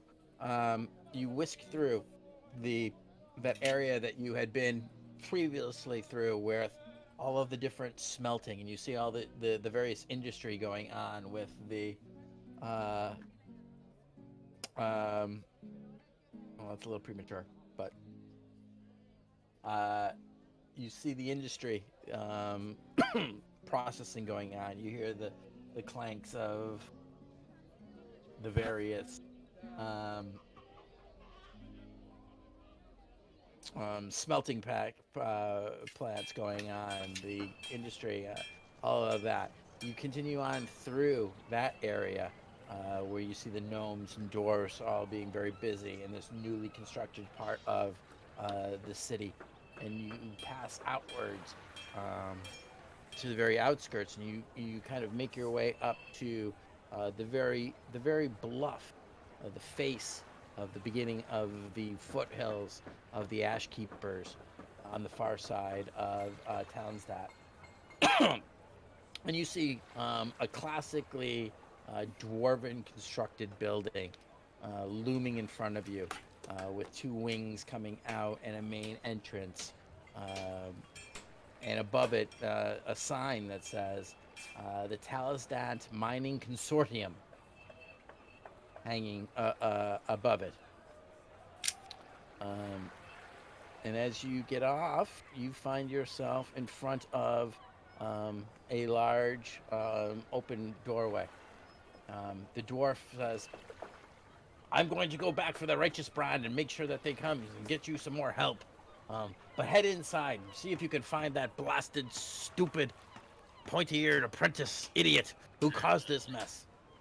He should be able to see if you can give him some help."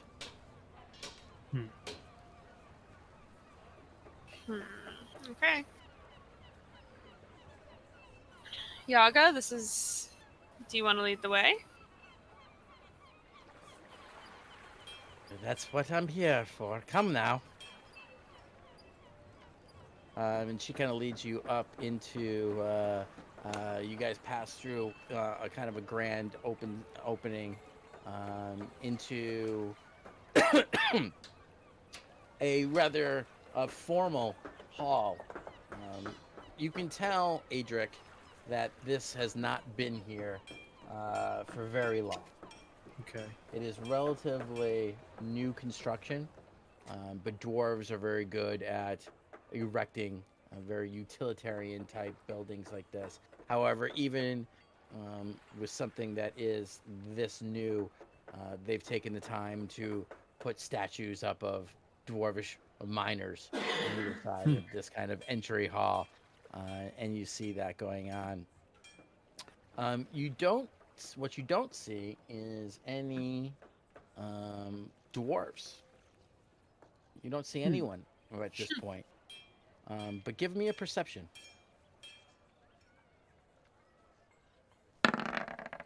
Finally, a decent roll. All right, 17. 21.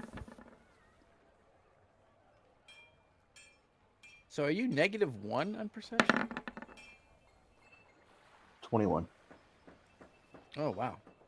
All of you get you can smell the smell of soot and smoke and burning. And in fact, Gwen and Clem, you can actually smell burning flesh. Oh. Yeah, cooked. The smell Like- almost like like cooking meat? Yeah. Yum.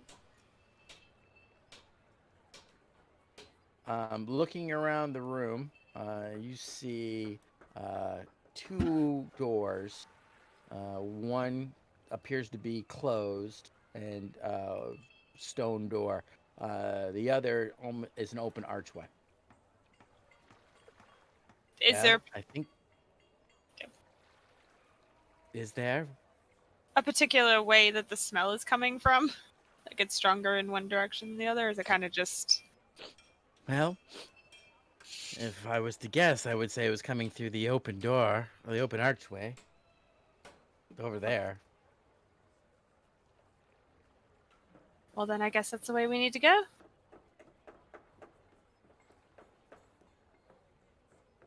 I don't know what we're going into. Is there anything that you all need to do to prepare? We're always ready for a challenge. I'll have my bow ready and out. Okay. About as ready as I can be. You guys start to go down this hallway. You notice there's another archway on this side of the hallway. But this door, not only is it stone, but it appears to have an ornate kind of banded metal going across it. And it appears to be very securely locked and fortified, almost like a vault. I'll take note of that.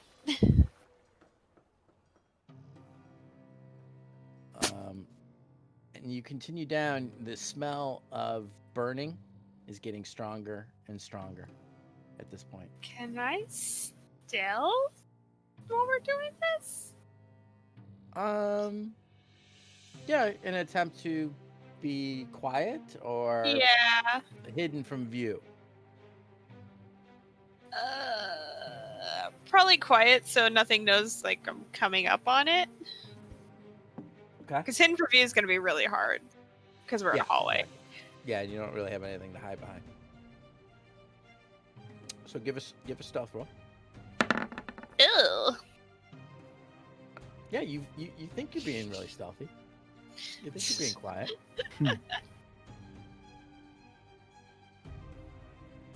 Am I? As you kind of move through there, the first thing that you notice, you pass through an archway, and that smell and that burning kind of meat fried thing, it becomes noticeable as the blood stains across the floor, and it looks to be what looks like some type of righteous brand uniform guard, but a dwarf lies in front of you, but burning. Still smoldering and burning. Oh, poor bastard. That certainly doesn't look good, does it? Let's find out what's causing this and stop it before I can do more. Two choices, right or left. I'm gonna go and just peek through this door, since it's right here. Roll perception. Yes. Oh my god! I used up all my good rolls, y'all. We're screwed. You see a couple things right off the bat. You see another fire burning here, and appears to be, although it doesn't appear to be a body there, it looks like there's some kind of residual fire burning on some kind of furniture, broken furniture. But what is clearly blood all over the floor, in and around that area. And beyond it, you see some kind of circle with painted symbol on the ground. Candles are spread out around it, and what looks to be a body or something in robes laying down, not moving, further in the room. There's something in here. There's a body on the floor. I can't tell if they're alive or dead, but they're not on fire. Am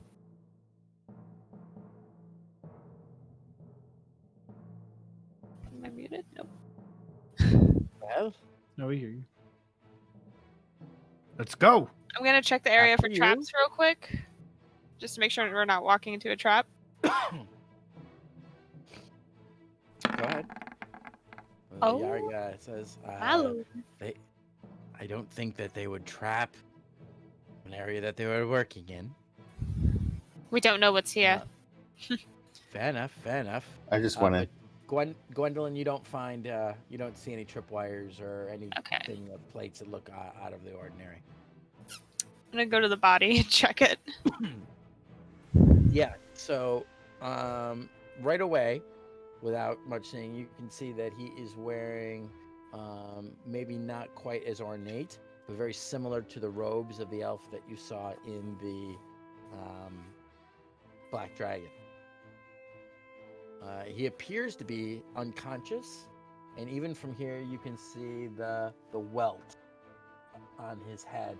That's a little bit, and a little. It's almost like he got smacked across the head, but you can see that it's charred with black and burned where he was hit.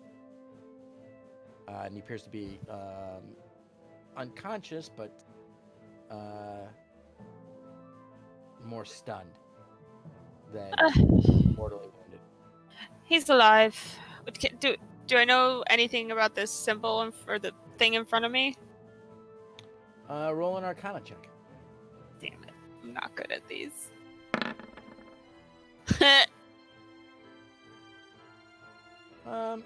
It looks like something magical mumbo jumbo-y. Yep. Clem, have you ever seen anything like this? I don't think I have. Would I know anything or anything I could Yeah, take you a can gander roll at? Arcana. You can roll Arcana? Arcana. And I'm giving myself guidance for this. Nice. 16. A 16 total. Oh, it's funny. I saw 16 on the die and then saw 15 plus 1. And I was like, wait, how does that happen? I see you have a minus 1. Yeah, I I'm was not like, very smart. the guidance took rid of my stupidity. You looking at this seems to bring out mind that this is some kind of summoning circle. Apparently, this wizard was summoning something, and he may have been successful. Well, it caused a fair amount of destruction. We should probably find whatever it is. summoning something that was supposed to help.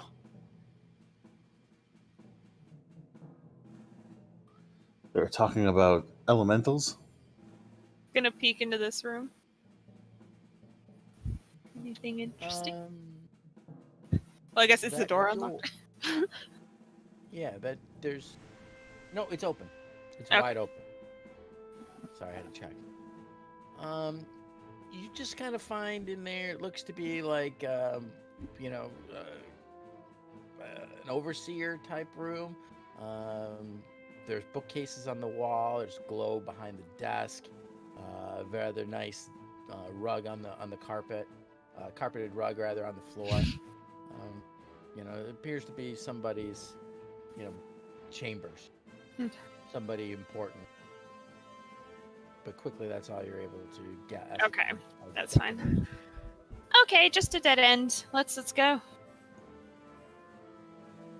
Right, to the left. You just gonna leave? I'm gonna try to nudge this wizard awake, like shake him.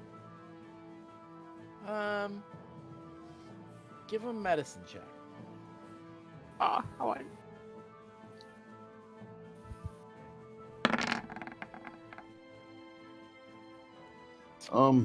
What's that? Yeah, so 21? you know not to just grab him by the lapels and shake him roughly. Right. But you bend down and slip out your water canteen and splash a little water on his face, kind of maybe on the burn mark, and you see him kind of sputter and who are you? I'm Clem. Who are you? Who I am is not important. Where is the beast? What beast? What did you do? I did as I was bid. Hang on, let me just see what he does. Okay. My master bid me to come and cast a ritual to summon an earth elemental to help the dwarves with their mining. But the scroll, it was a little beyond me, but I had prepared. I thought I was ready. I said the words Uh-oh. right. I know that I did. But what came was not an earth elemental at all. It was a creature of fire and flame. It struck me. I can A fire smell, elemental. see. We must find it. We must. It will run amok. It has broken through the containment spells. It had knocked me unconscious. It is beyond my control now. It is feral. Yeah, you done screwed up. Well, then let's go.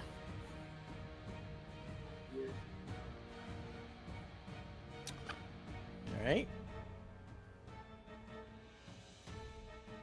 I'll help him up. Can you stand on your feet? I bloody well can. Yes. I'll offer him. I'll still help him up on his feet. Figure out what hip.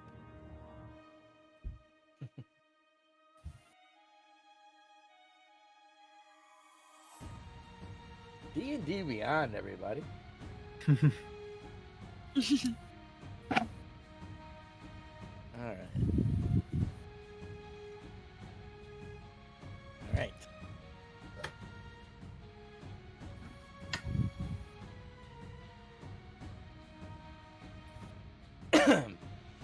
So he stands up, somewhat groggily, and begins to look about. I don't know what happened after he struck me. The creature. Clearly, there were guards. What happened to the guards? I saw one on fire outside the room. Ugh. Wonderful. Well, quickly. I'm gonna have my hood up and my face covered. Very roguey. Just so Okay. it's known. I want to peek around the corner. Ugh. Yeah, you see a larger flame going on and another dead creature. You can see a a double door to a room that is open in front of you. Hmm.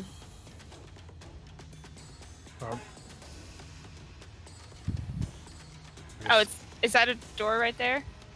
Yep. Should be open. Nope, it won't let me through. Oh, it's not. It's not. Oh, That's not oh, it. that's a mess. Oof. Entering in, you first, as soon as you walk in, you feel the flames, the heat emanating from this room. Large conglomerations of fire confront you, both in front of you and further on. You find, as you make your way around there, that there are, in fact, 2 more dead bodies in here. And as you come around, the furthest flame begins to shift and move, and you'll see a gout of flame leap up out and kind of form and pull together, and in front of you, suddenly you see a roaring, a kind of congeal into a head and creature of Oh fire. my god, he's And huge. I need you, everyone to roll initiative. Oh boy. Don't forget to click your icon. Bloop. Bloop. All right, that's a 9 for me. I got an 11. Okay. Got an 8, which makes it a 12.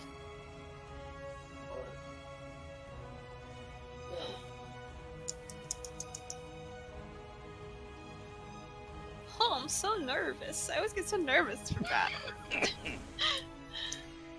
Oh, this thing's so big. You guys have the best luck when it comes to my.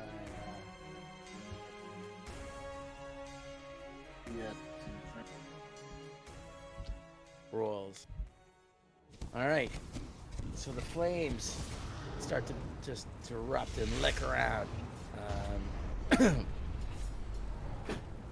Yarga, being probably because she feels she is the dragged you into this, is the first to react.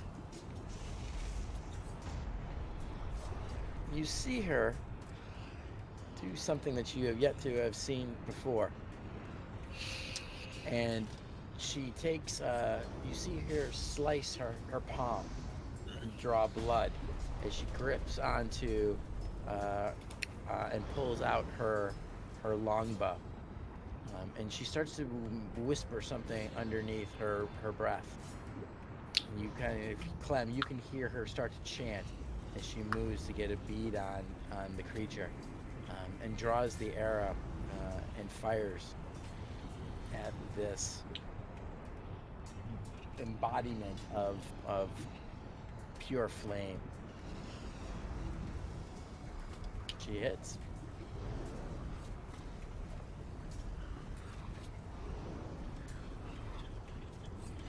All right.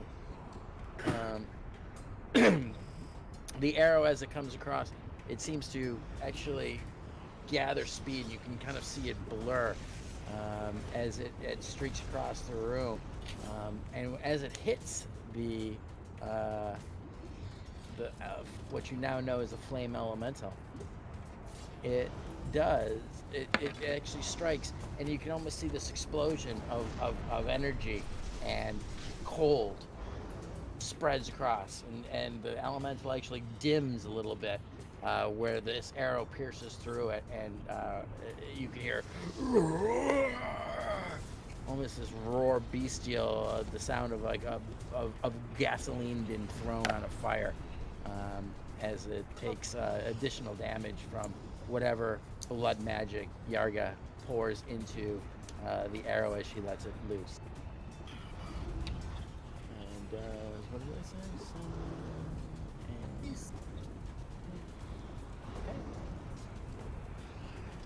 Okay. And then she continues to move further into the room.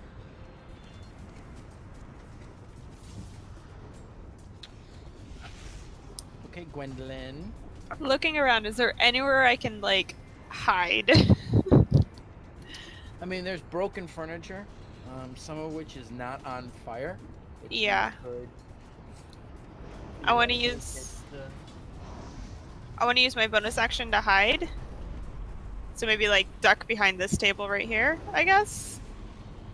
Okay. Unless this one's a viable option, I'm just not sure because the fire is like right there. You might have to worry about getting burnt. Yeah, I'll just. Certainly, there's an area that you could.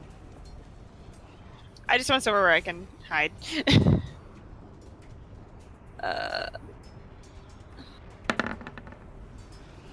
With a 25. Okay. So that's your bonus action. Yep, and now I want to shoot him with my short bow.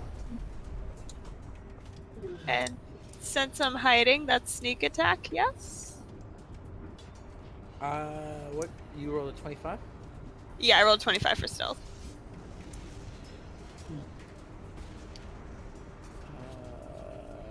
Yeah, you're hidden.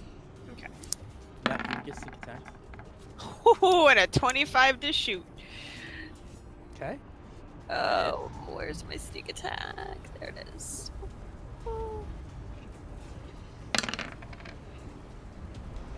Eh. 8 damage.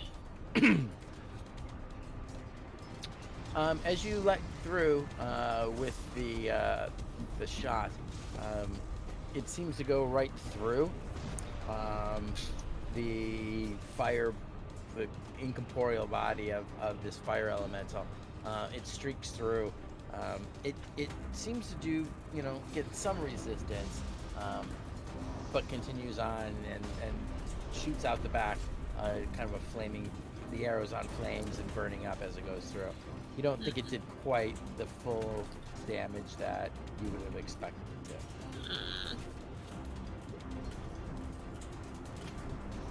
Okay, that is the end of my turn. Okay.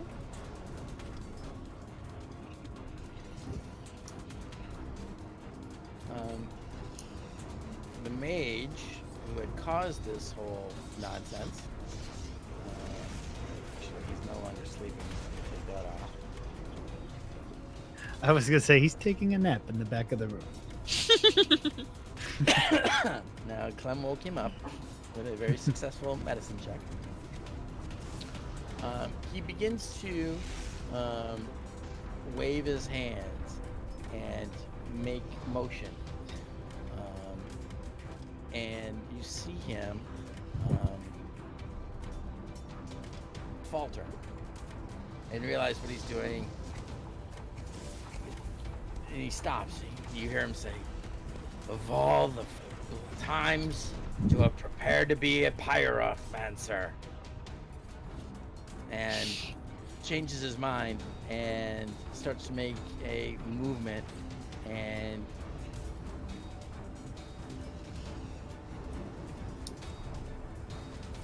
he looks at you, Adric, and says, "Are you willing?" For what? And you can see he's about to cast a spell. Hit me! My sword in the air. So as he continues and he makes the last of his spell, you start to feel a boundless energy. You start to feel like the world around you starts to slow as you begin to move faster and faster, and your momentum picks up, and you are now hastened as he casts haste upon you. Nice. Until the spell ends, your speed is doubled, and you gain +2 bonus to your armor class and have advantage on dex saves. Nice. And you gain an additional attack on your turn. Dang. I'm sorry, you get an additional action on each of your turns. That action can only take the attack, the dash, disengage, hide, or use an object action. Okay. However, when the spell ends, there's something else. Oh no. It's got strings. Strings attached. Magic always comes with a cost. Let's see. What's a good hate symbol? I don't know. We're just gonna say that. And then he kind of steps back out of the way. All right, Clem. All right, staying where I'm at, he's gonna start chanting our Lord of the Sun, scorching glory of his light, extinguish fire, and cast Sacred Flame.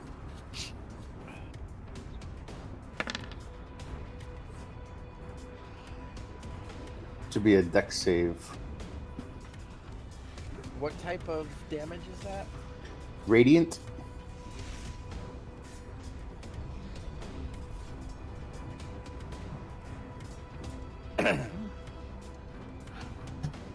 So not fire, so hopefully something different. More of a light damage. Coming from our god of light. No. 10. It's a big old failure, Big Daddy. Yeah. So let's get a 3 radiant damage as light comes down and shines into the flame. Which is the opposite of any intuition that you'd expect. But you see that the light almost kind of dissipates some of the flame that the elemental is made up of. And it does some damage to him. Anything Nice. else? I'm gonna step back a little. Okay. That's it.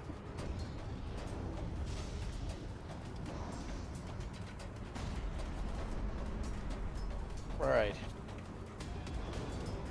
So.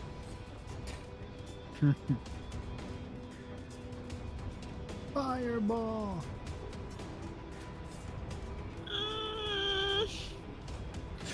Whoa. I didn't know you could do that. Oh my god. Oh no.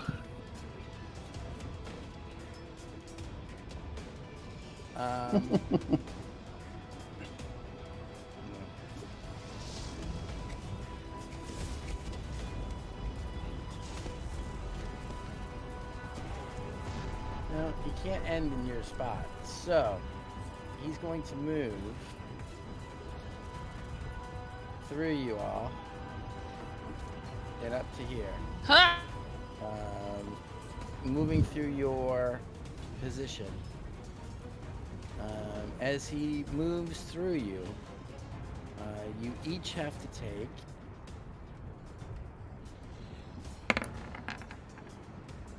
5 points of fire damage. Oh my god. As your the flames burn you, and you begin to catch fire. Oh So my each of gosh. You right now are currently on fire.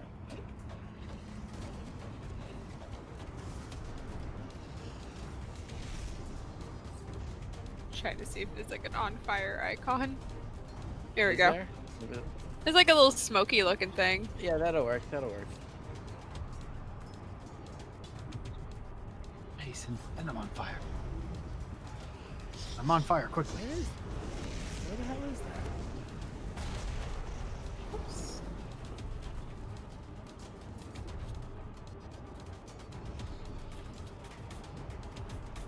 It's like the first full row of the black and white ones. Oh yeah. Thanks. Yeah. If it had teeth, it'd have bit me. So everybody but Clem,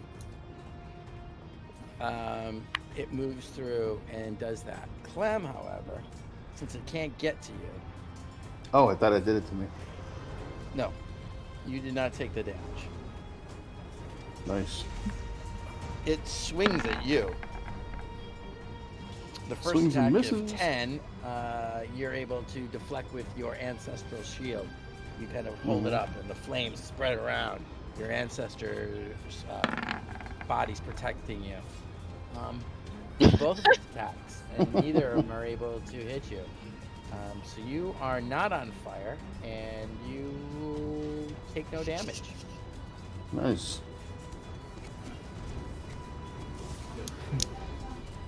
As it roars at you. All right. Adric, at the start of your turn, you take another D10 for fire damage. So only 1 point of damage of fire, but you are on fire. Got it. You can use an action to put it out, or you can let it burn. Yeah, I'm are definitely going to hasted. use an action. You are hasted, Yeah. so you have 2 actions. Yeah, I'm going to use one of those to put this out. Okay. Because it's hot. Then I'm going to use a bonus action. Put 5 points of lay on hands on me. Because something tells me I'm going to take on a lot of damage from this thing. Okay. At least get some back to normal. And then I'm going to take this Edict Blade and do what Adric does best and try to do something. Figured it's magic damage. It might do something. It's a magic weapon, I mean.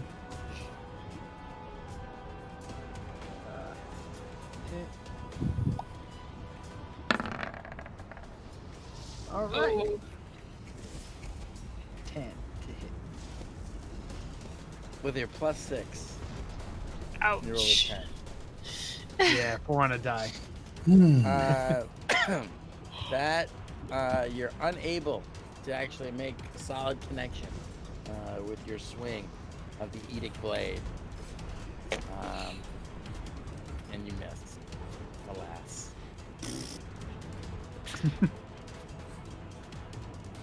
Anything That's else? all I can do. Nah, I think that's it. I don't want to move out of its space and look an Oh. opportunity. Okay. double checking on something on Yarga.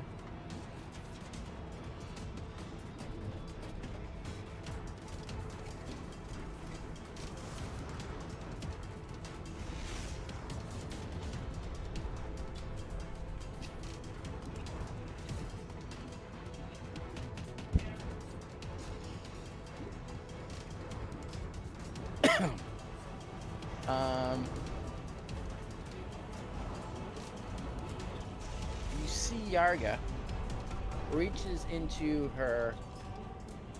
the belt that she had taken off of the other blood hunter. It has little pouches on the inside of it. And you see her pull out a small vial. As she pulls off the cork and spits it out, this viscous green liquid, she slugs it back. As she does so, you can see her skin almost seems to go bluish white, and you see her pull back the bow and fire again at the beast.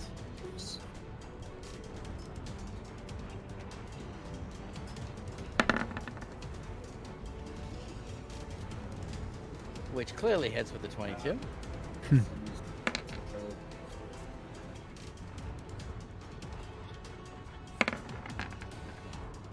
Damn, Yarga. Get it. Fires this arrow as it pierces through. You can see it almost as it's streaking. You can almost see the cold congealing around it, and like the wisp, almost like the breath of your breath on a cold day, trailing behind this arrow. And as it strikes into it, you can see the quivering of the flames as the cold spreads out, and they dim as the arrow strikes in. This time not even piercing all the way through it, but stopping in the middle of the flame, before then slowly the cold withers away, and the arrow bursts into flame and is consumed, as the slowly the heat forms back over the hole that the arrow had made in it, but clearly having diminished the elemental's power. I need to give me some of those. And she's gonna move the fuck back out of the way. She's gonna go all the way back. Come on now, take that HP off there. Why aren't you doing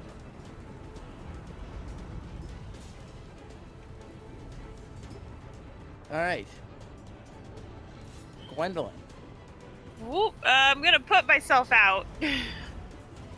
Because being on fire is not... You take 1 point. You still take the 1 point, Okay. though. At the beginning of the turn. Yep. Oop. Be thankful that I rolled a 1. There we go. So I'm gonna put myself Yeah, out. Yarga is still bleeding. Still burning, by the way.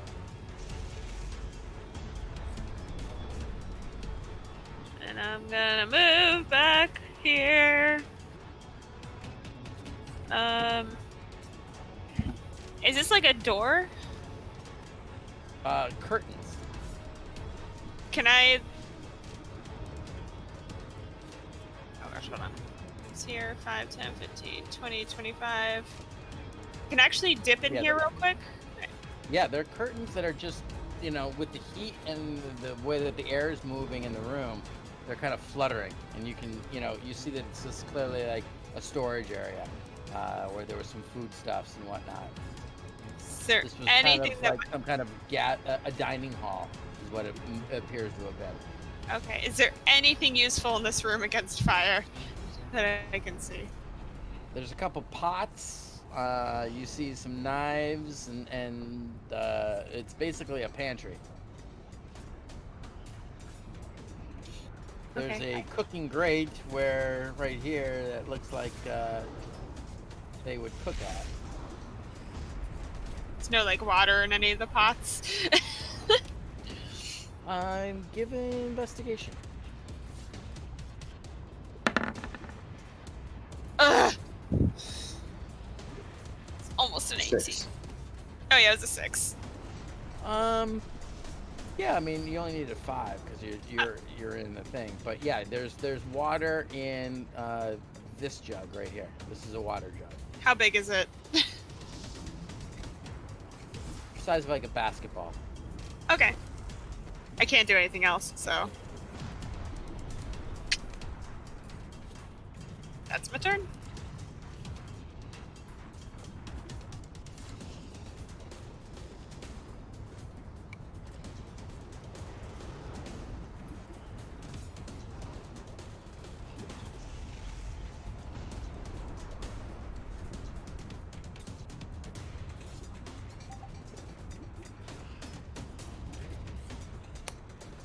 Bear with me just a second. I kind of lost audio there for a second. Repeat anything you might have said. Oh, I think that's all I can do at this point. Picking up the water? Well, I put myself out. That was the action, wasn't it? Yep. Yeah. And then I came here and So- investigated, so I pretty much used up.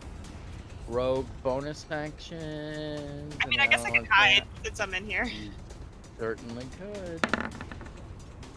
Ooh, nice. Oh. 25. I don't know if it was like, if you guys saw it, but maybe it was just like kind of a glitch in the thing. It was like on the edge.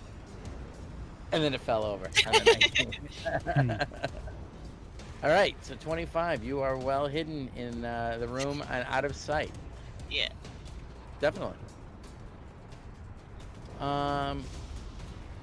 Usha takes his 1 point of damage from being on fire. Apparently feeling that it's not that crucial. He is going to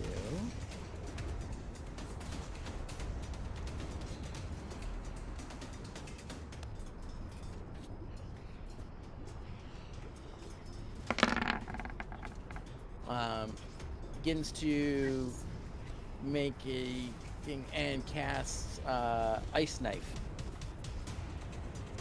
Plus 13. Yeah, Jesus. Wow. I think a 33 hits. That can't be right. That can't be right. 33. That's fantastic. And does 17 points of Jesus. damage to it, both with the cold and with piercing. It's fantastic.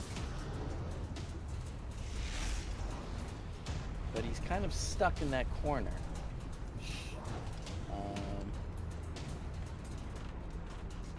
Bear with me just a second. I'm just trying to check this out here.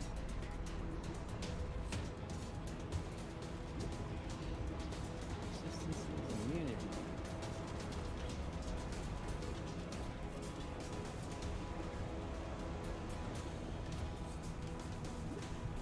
Okay. Just want to see if it cold did anything specifically more. Kills it straight out. Auto crit. All right. So you take 17 points of damage from this Oh. icy knives that shoot out of his hands and into the fire elemental. But is kind of trapped in the corner and can't really do anything about it at this point. Clem. I'm gonna shout that your fire's no match for my light, and do the same thing I did before and cast where am I looking here? Sacred Flame.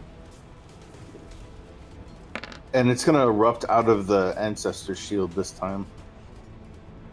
Okay, cool. So Dex Kind of hidden save. behind it, and I'm behind it and kind of channeling through it and blast them with this some light. Smooth tortoiseshell shield made from the shells of your ancestors begins to glow with its own bright brilliance and bursts forth this shaft of light coming out of the carved symbol of Pelor that is emblazoned on the front of the shield.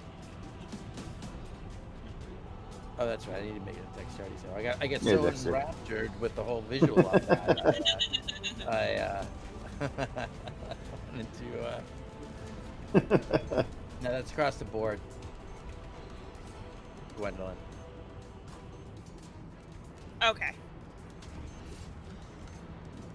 It's a dex save, yeah. Dex save, yes. No! Oh, it still look cool.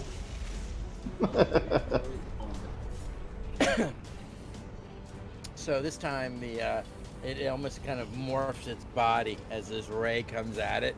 It almost bends in like a question mark around it as the beam goes through right where the center of it was, moving with that kind of fluidity that you well associate with live flame. Anything else? Sure. Nope. Just standing strong there. All right.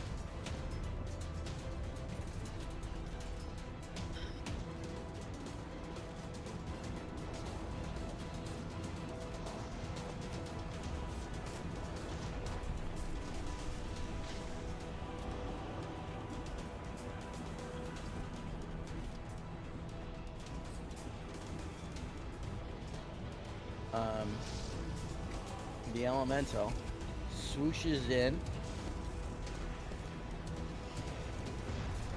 like so, and hits all of you again with more flame damage.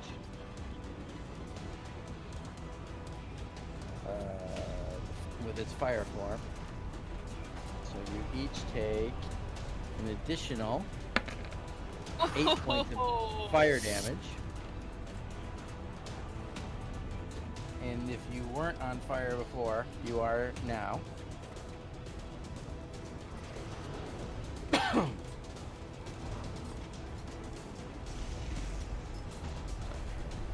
And now it's going to take 2 strikes at Adric.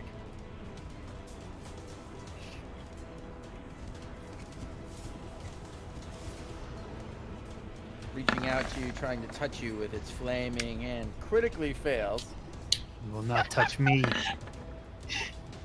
Oh, but the second one does 20 land. hits. Yep, that's my AC, even with the +2. Oof. So you take an additional 7 points of fire damage, which I believe Down. makes you unconscious. No, Adric! And on fire. Which Nice. is the worst part. So unless someone puts you out, you will fail, auto fail your save. Oh destiny. no. Great. And my turn's next, so I'm gonna start with an auto fail right off the rip. Yes. Sick. Adric's doing great, guys. All right. So scary times. Adric is currently down and still burning.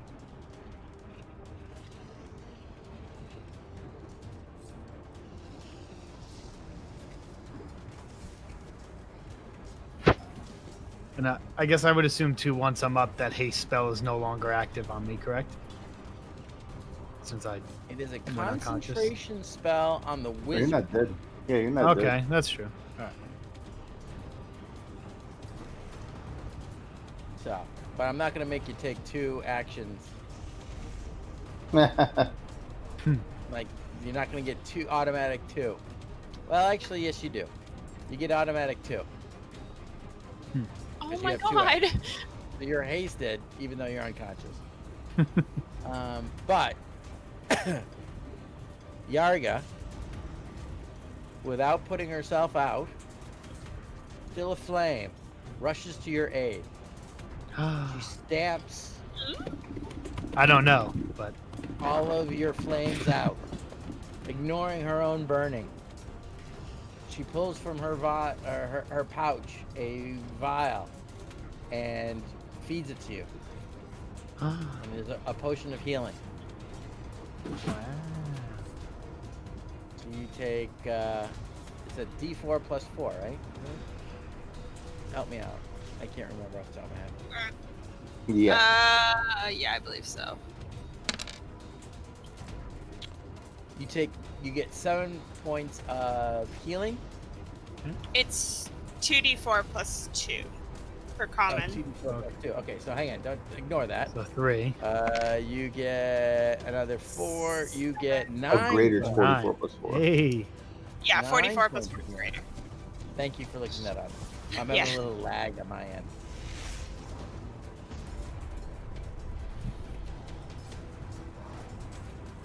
And that ends Yarga's turn. And as you come to consciousness, you swear to God you heard "stupid dwarf." Hang on. Was it like a loving stupid dwarf? Like kind of like stupid dwarf, or like was she pissed? Well, as you are out of actions, you're not exactly sure because you can't roll an insight. Alright, so she takes the 5. Oh my god, she's gonna die.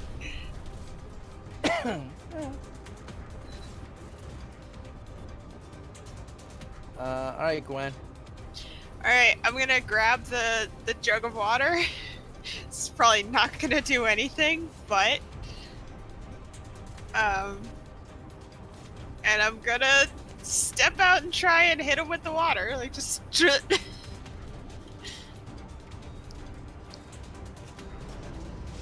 Yes, and pass, by the way.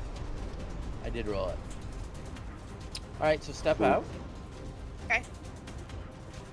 I was stealthed. I was very stealthed. So Oh that yeah, helped. he has no idea that you were there. So,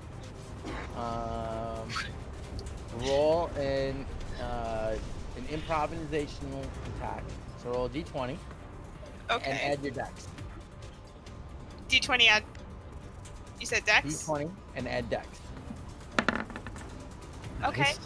okay. My dex is a 4, so that's a 19. Alright. So let's do this. We're going to see how many gallons were in there. There were 4 gallons of Whoa, water. in nice. there. So it does 4 points of cold damage as you see the water splash on it and you see the lights dim as it does. But you also, because you were hidden, get the sneak attack. Which is a D6. Nice. Alright, so 9 points of... I bet Gwendolyn, throwing you a jar. It was of water very damage. effective. Take that, Magikarp.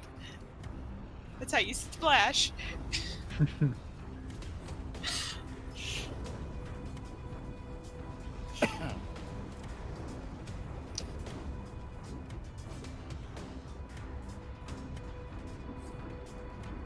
And then I would.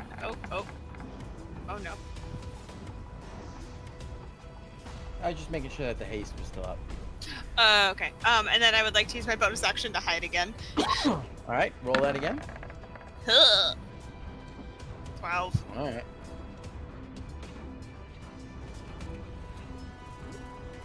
Perception. Oh, okay.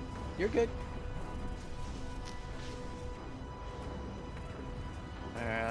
Alright.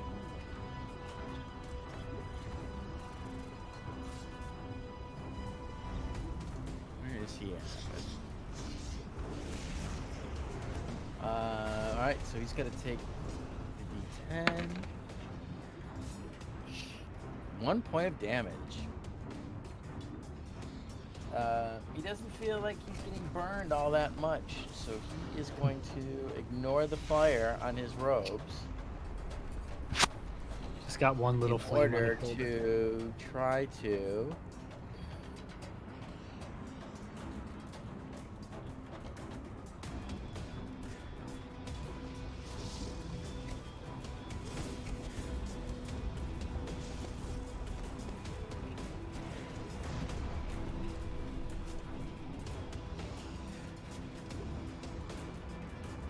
he starts to make a chant, and you see these small arrows start to of light form in the air.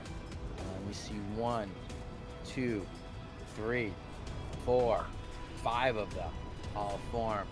And as he pushes them forward, you see these bolts of pure force streak out at the elemental, hitting them.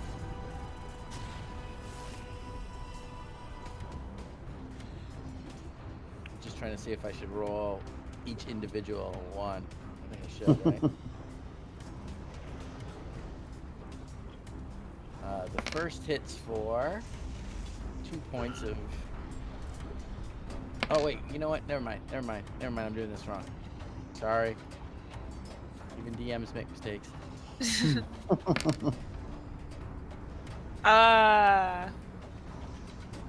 No, Fire it's not going to work. It's because I set it up as an NPC, so roll 20 is not going to work for me. All right, so it's 1d4 plus 1. So we've got 3. That's 4 points. 7 points. 9. Oh my god. Jesus. 11. Oh my god. Of course. 13 points of damage with a 3rd level slap. Oh, that wow. hurts. Yeah, that does hurt. The ones. Holy shit. That's painful.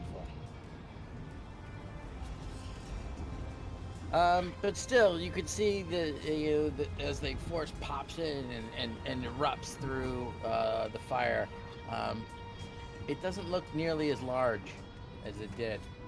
It looks considerably smaller at this point.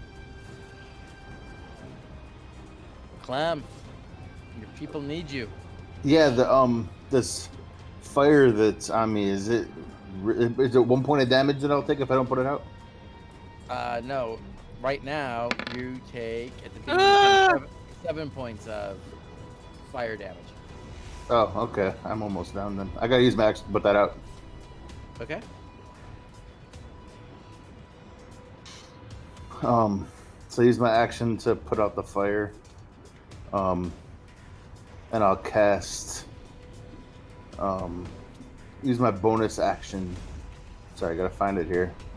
To do healing word. I'm Edric. Well, Edric is. I'm looking all right. Oh, I thought you were hurting. No, she gave me You some fed him a. potion of healing. I mean, you said it. You already said it, so you cast it on him. Cast it on myself. No, I'll do it on him. That's fine. I'll do it on him. I'll allow it. No, it's on him. It's good. For 6 points. I'm feeling great. And then I'm gonna move. Because I am looking really bad. But you put the flames out. Yes. Yeah. We can take that off you. Okay. And that's all I got.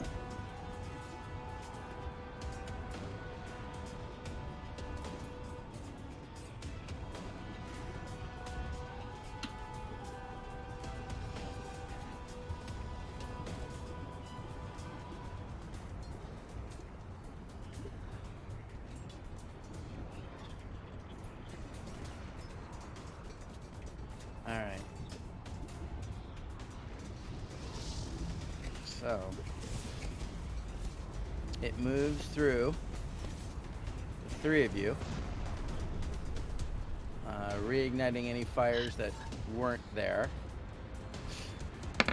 Each of you Oh, taking 8 no. points of fire damage. And then it attempts to swing at the one who has been hurting it the most.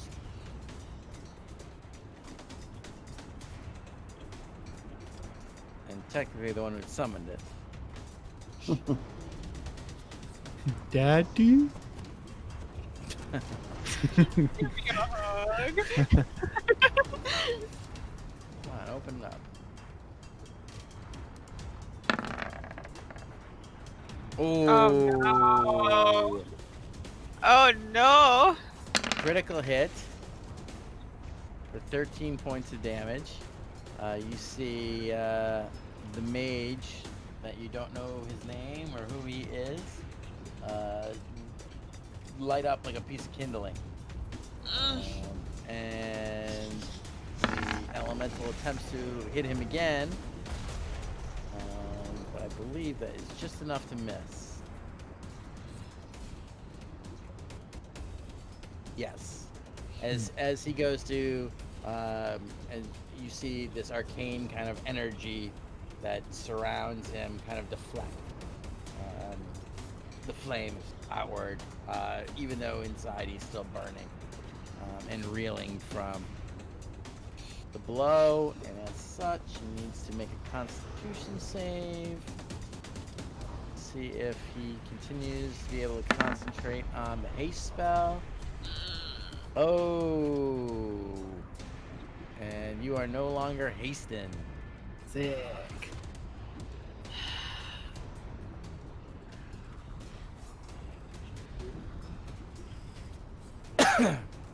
All right, Adric. All right, You're let's on roll fire. that damage. Yep. Let's see if I go down again. Oh Oh, thank God. no. Okay. Close. 2 points of damage. All right. Hold the Edict blade in your hand. Its runes glowing.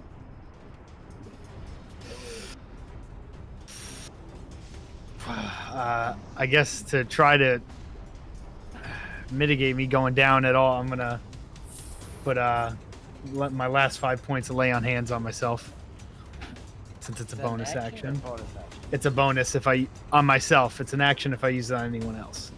Okay. God, how do I put this fire out of myself, or do I try to hit this damn thing? I think Adric's gonna be pretty pissed at this point and try to hit this thing with the sword. Hasn't been able to do anything this whole fight. Just keeps getting put on fire. He's like, "Oh, blasted thing!" So swing at it. Roll the hit. Please be something. Okay, 20, dirty 20. 20 definitely hits. Oh, thank God. All right. Rolling damage. 8. 8 damage. All right. You do solid damage. I roll a wisdom saving throw. Okay, okay. I'm proficient. Natural 20. Whoa! As you swing and you feel the energy of the blade ignite as you make contact, you have a moment where you see this bright, radiant light in your mind, and then a darkness try to swoon over it, and the shock of this hot and cold, light and dark kind of thing inside your brain. For a moment, it kind of threatens to overwhelm you, but you kind of shake it off and brush it aside as you focus on finishing your swing through this elemental and hacking through for 8 points of damage on it. It diminishes noticeably to the point where the size of it now is reduced. Nice.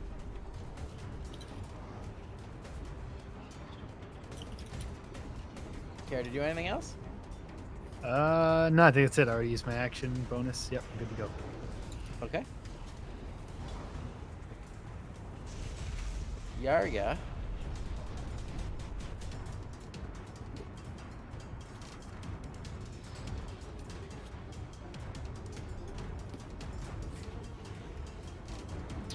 Yarga drops her bow and, reaching back, pulls out a pair of daggers, which she slices across her forearms as she does so. Pulls them out and slices, and attacks with these two blades. You're close enough Adric, Mhm. that the blades almost seem to be coated in ice and cold radiating off of them as she attacks with them. Adric's never been more attractive. He's like, oh.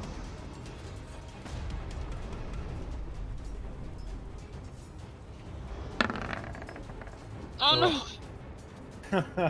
She misses with the first. Come And on. She has This is no the second. methods to that? That's crazy.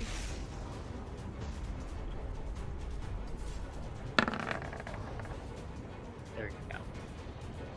She finally hits with the last. Oh,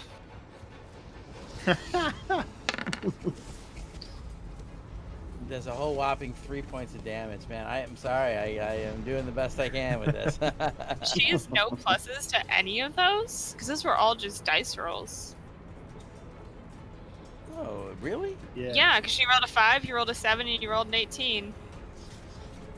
It's coming across wrong then. Well, the 5 and the 7, even with her pluses, Oh. would have missed. Okay. She's a +5. Oh, okay. Just wanted to make sure. No. Thanks for pointing that out. Yeah. I don't know why that. No, I see that. Yeah, +0. That's not right. Oh, I'll fix that. No, she gets a +5, so it would have been a 10 and a 12. AC Oh. is 13. Just FYI. So only the last one hit. All right, Gwendolyn. Is there any more water in this room that I can see? No, the only pot that had Okay. it was it was clearly like a water container that you grabbed and used. And that is now empty. Okay, Yes, I'm gonna indeed. pop out Good. and shoot him. All right. That's all I can do. Nice. Sneak attack, right? Because he's engaged. You definitely got sneak attack. Well, you were also Crit hidden. You and didn't sneak see it. Okay.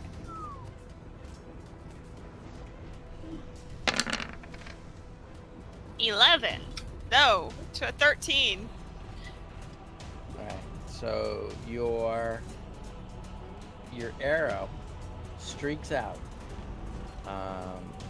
It hits the last of this little thing, and you can see it kind of for a moment still holding on to this kind of flame, and almost like a big wind comes through, and suddenly it just seems to dissipate and pop. Yeah. How do you want to actually do that? I don't know. It was an arrow. I just shot an arrow. Saw what it does. I just kind of like. I'm not even looking. Like I shoot it and then just look away because I don't think it's gonna do anything. I'm just like, ugh! I feel useless. This is not a non-magic doer. Because yeah. Well, it was enough. So you gave it hell with that water that one round, though. Did we get it? You did. I'm gonna walk over to Yarga and start patting the flames on her to help put her out. Yes, the mage in the corner starts to knock the flames on, and you see him put his back to the wall and just kind of slump down and land on his ass unceremoniously. Probably the least dignified thing you've ever seen from a high elf in your life. But Gwendolyn laughs to herself. he's fried. His once beautiful hair, in large chunks of it are burned and shriveled. And he's looking pretty rough. I think we have to go to the fight pits later. Yes. I'm gonna go to the mage, and you guys are looking okay. Yeah, we'll be fine. I'm almost half, but I'll be good. If we can rest, we'll be fine. I'm gonna cast Cure Wounds on the mage. Okay. There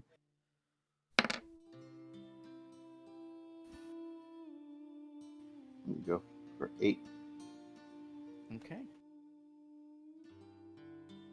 You see some of the scorch marks on his neck and his face, and the older wound on his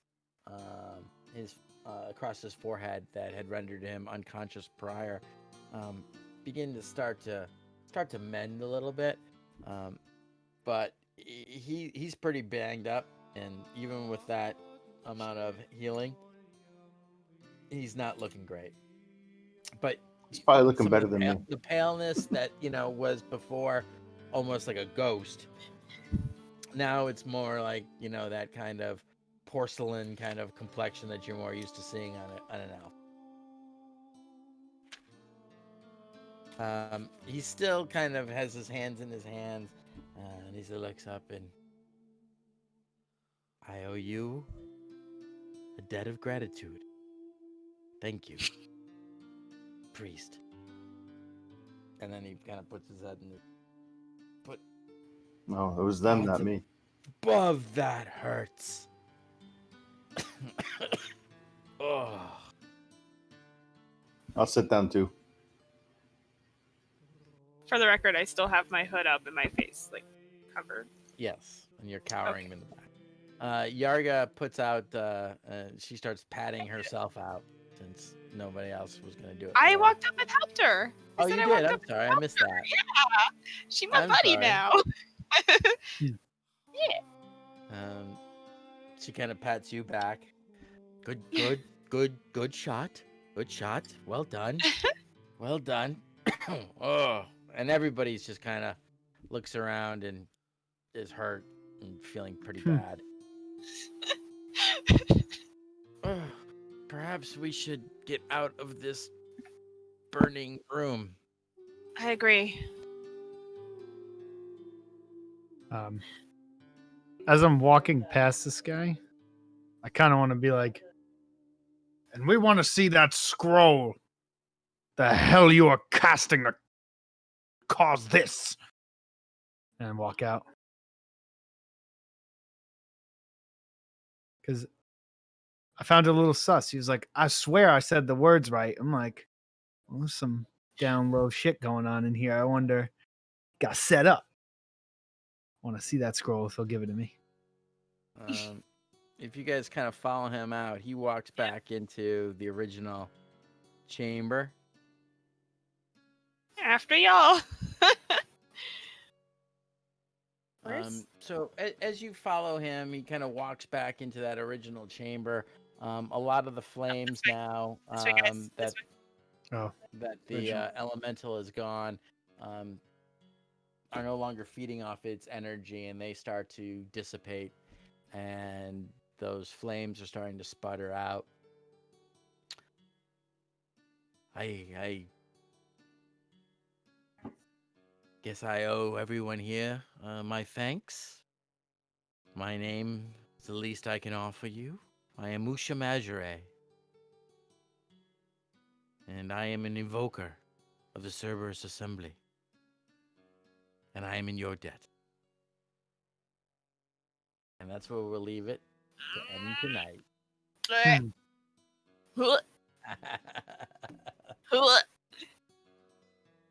I thought y'all gonna die. Oh my God. So I don't know if you guys will be able to hear this, but this just reminded me of a sound on. Oh shit! I have it turned on. Hold on. All right, who's not dead? Sound off. Go ahead. That's all I can think of at the end. It's like, who's not dead? Sound off. Oof. Oh, jeez.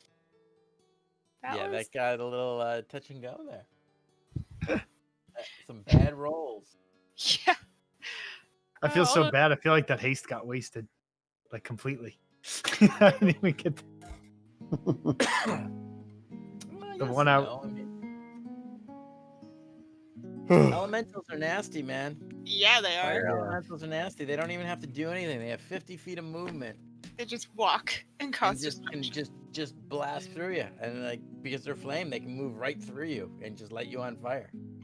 Yeah, I've never fought a fire elemental. Yeah, I've never run into one before. Though, fun fact, if you're a druid, at some point, there's some circles where you can turn into elementals, and that's one of them.